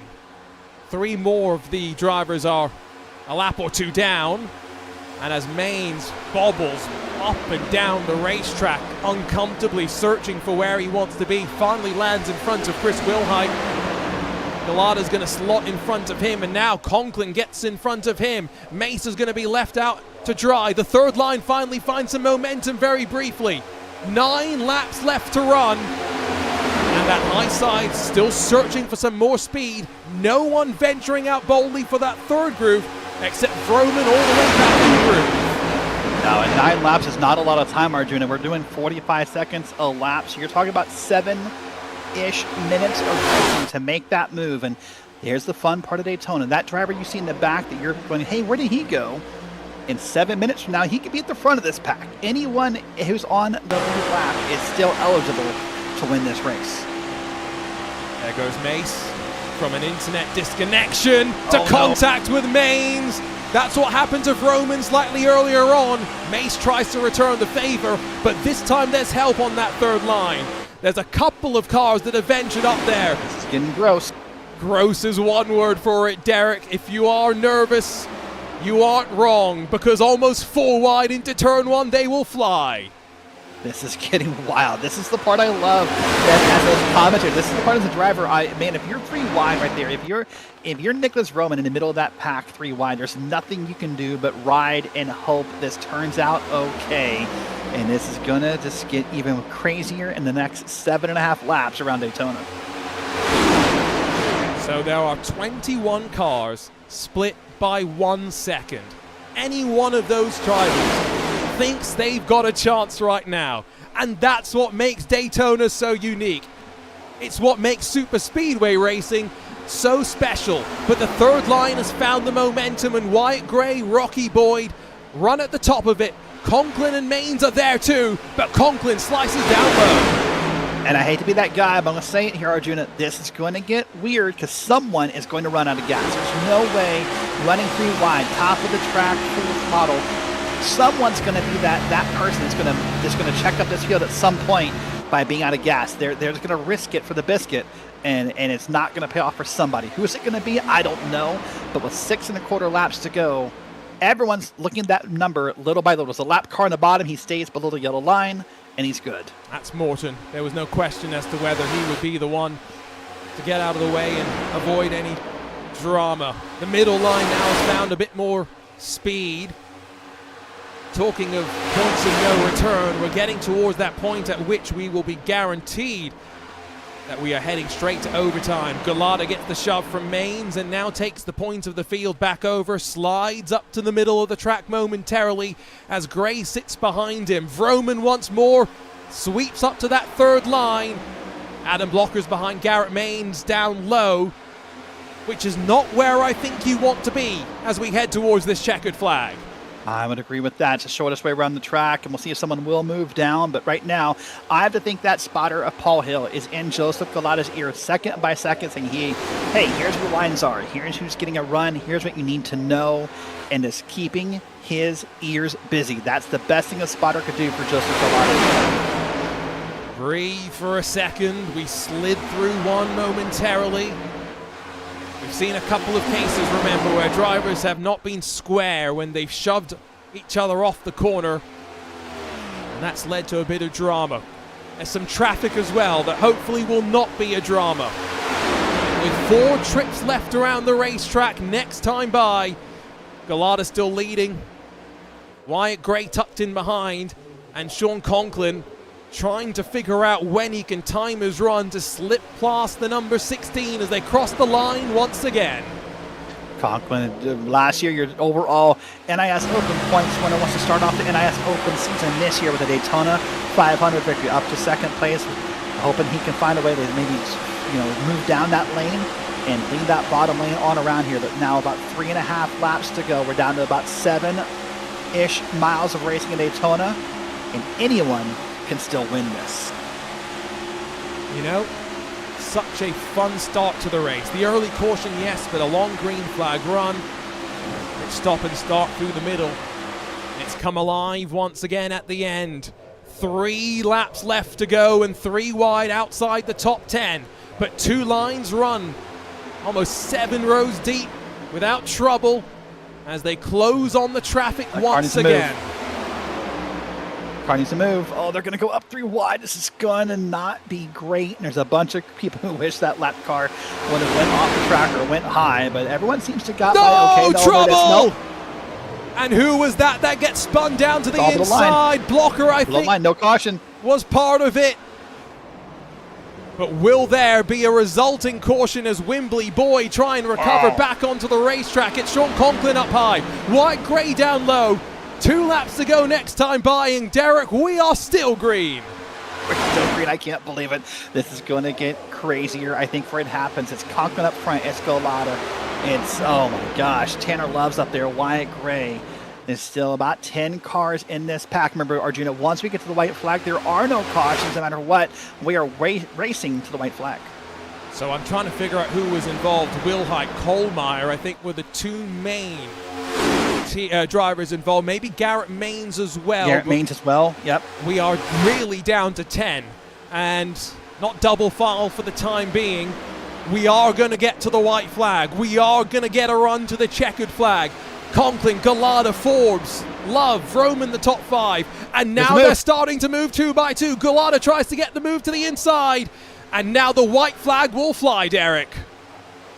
Side by side, 1 moment to go for a few drivers. This moment is about to be real. You're about to win the 2026 iRacing Daytona 500. Where do you want to be right now? Where do you make your move?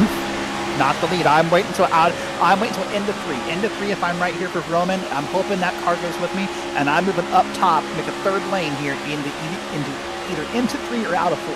Well, it was traffic that set all of this up. A little bit of a moment, and now down to just 10 in contention. Conklin up high, Galata down low, and with shoves from behind. There's some more traffic up high that will stay out of the way, but the blast to the checkered flag, half spin as they work their way to the line, but the high line reigns supreme, and Sean Conklin wins the iRacing Daytona 500 in 2026. Wow. I think we've got plenty of replays to try and pick our way through. Let's start, Derek, with the moment through the traffic. Rocky Boyd, I think the one that gets sideways in that bright blue machine. That we'll see right there. Yeah, that's the first instant. This was 3 to go. I thought for sure this was a caution. I'm surprised it's not. Watched again. Lap car on the bottom. And to be fair to that lap car, he's not the cause of the contact. There's contact up top, and everyone just gets below the line, and calamity, but no one on the racing surface. And then let's grab a look at, well, the run through the entirety of the last lap, because side drafting here was really playing its part. The traffic up front really didn't end up playing a factor at all. Galata down low, Conklin up high. That high line really working its momentum well as they worked out of turn 2. Yeah, this is a wild moment. Unfortunately, I think it's going to be this lap car that's going to kill what I thought was going to happen here. But, I mean, the bottom lane's committed. There's nowhere you can go in the bottom lane. Watch the replay here. Just push, push, push, push, push. But if I was Roman or someone else up top, I would have tried, but I think, unfortunately, that car up there stopped them from making the move here. And, yep.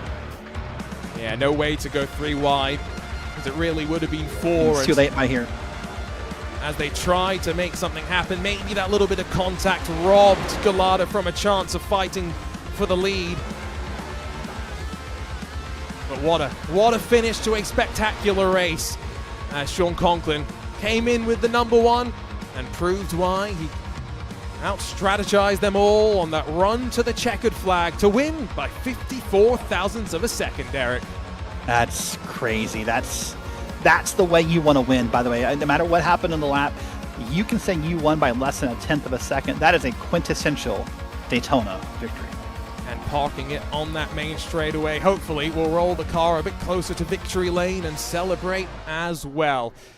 What a way to open up the 2026 NASCAR iRacing Series here at the World Center of Racing. Sean Conklin, after starting down in 7th, jumps up to 1st, pushed by John Forbes Jr., who started all the way down in 19th, the penultimate time on the board in qualifying.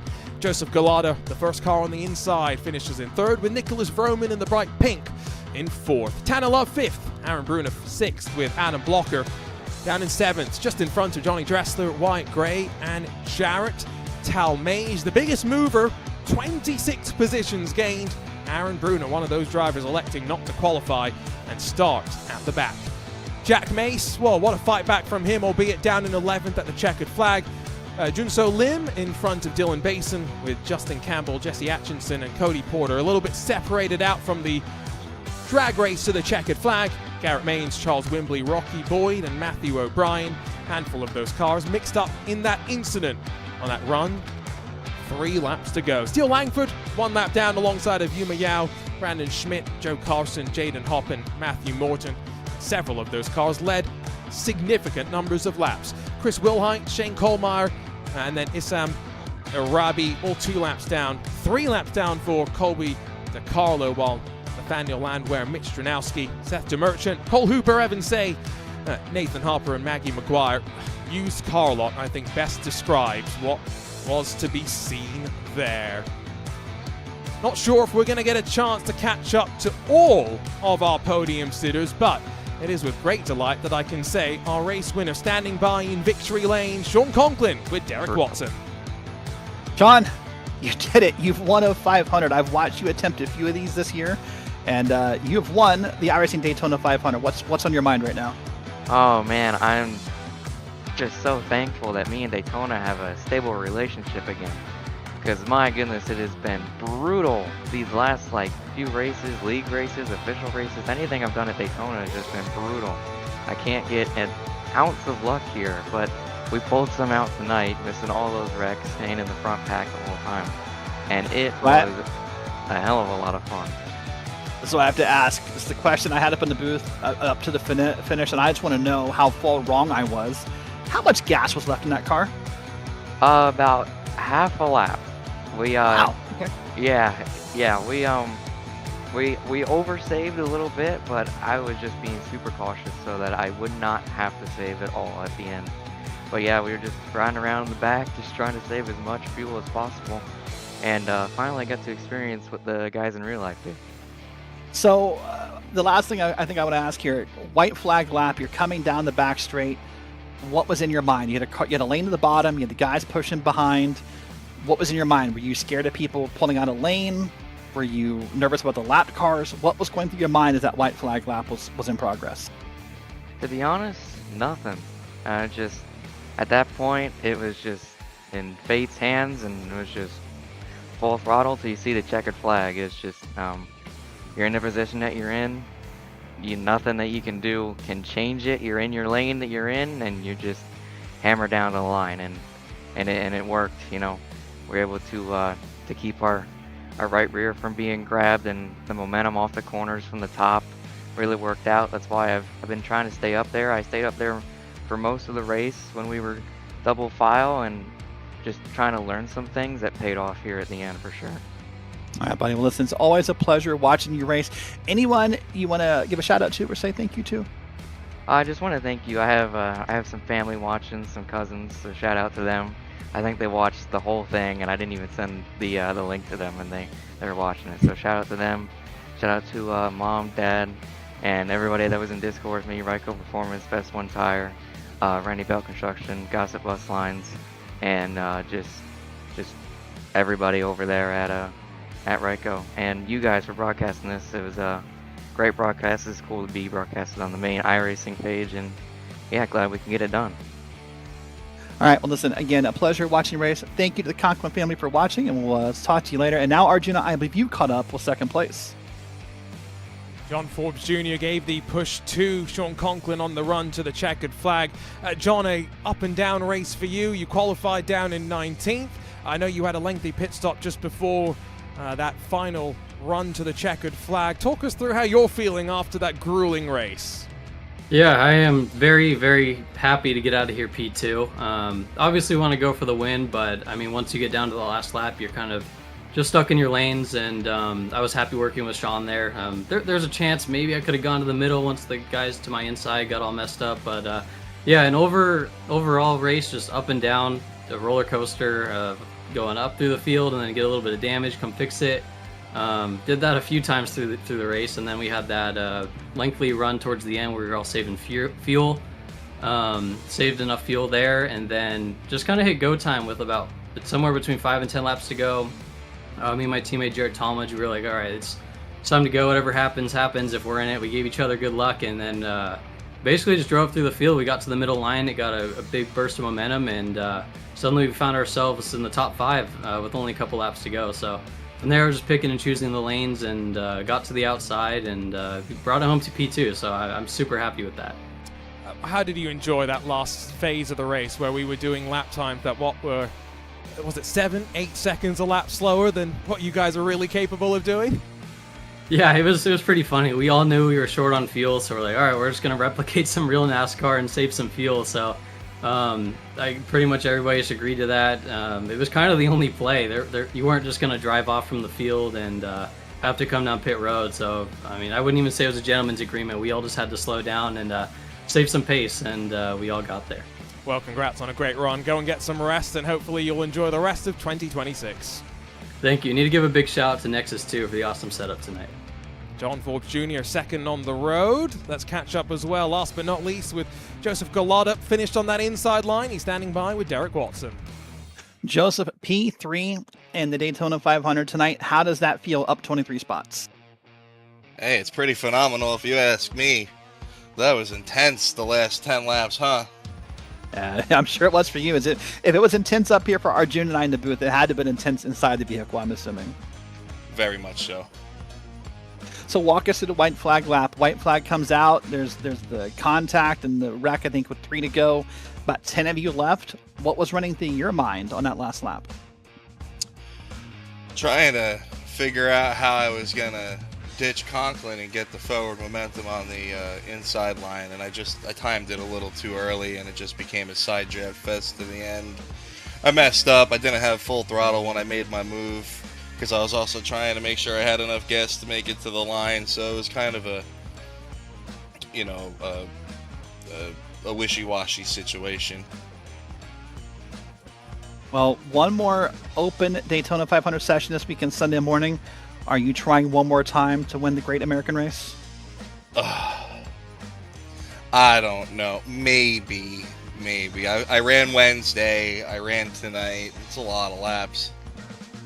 It is indeed. Well, listen, it's been a pleasure watching you run tonight. Anyone you want to say hello to or give a shout out to?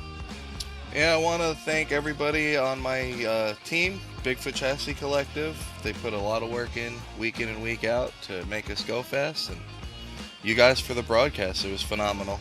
Thank you, guys. Thank you as well. That's Joseph Gallardo, finished P3, and Arjuna, I believe that wraps up our interviews for the evening. It does. We've got lots more action to come here in the iRacing NASCAR iRacing Series. It's been a long day. We can get our words out in the correct order. Next up, it's a trip to the, newly renamed Echo Park Speedway, at least newly renamed in my mind, before a trip to our first road course of the season, and then running all the way through to the Homestead Miami Speedway. But let's not forget, the next time we have an iRacing special event, unfortunately, it will not be one of the many NASCAR iRacing Series races that lie in front of us. However, instead, it's a chance for us to travel down under to, well, one of the most difficult racetracks on the planet. And we were talking about it slightly earlier on. It's a week away from us, rather. The iRacing Bathurst 12-hour presented by Ready, Set, Sim. Up and down the mountain, weather could be a factor. Now, Derek, this is always one of the most interesting GT3 races of the year. Yeah, there's no room for error in this race. If you make a single mistake, your race will be done. But it's exciting. We'll start in the morning when it's nighttime out. You will race up into the sunrise, and someone will say they have won the most difficult special event of the year, in my opinion. Some might say the Nürburgring 24, but only if we start to ratchet up the car counts, but that's neither here nor there. Time for us to say goodbye after what has been a long night, but there's so much more action to come on the iRacing Esports Network, so make sure you stick around and subscribe for what is to come. World Championship action kicking off, and eNASCAR starting back up in earnest. But the 2026 iRacing Daytona 500 is in the books, and now officially, the NASCAR iRacing Series is back in our lives. Derek Watson alongside myself, Arjuna Kankipati. Thanks so much for joining us here on RaceSpot TV. We'll see you next time when we continue coverage of the iRacing special events and the NASCAR iRacing Series. It's Sean Conklin that wins the Great American Race.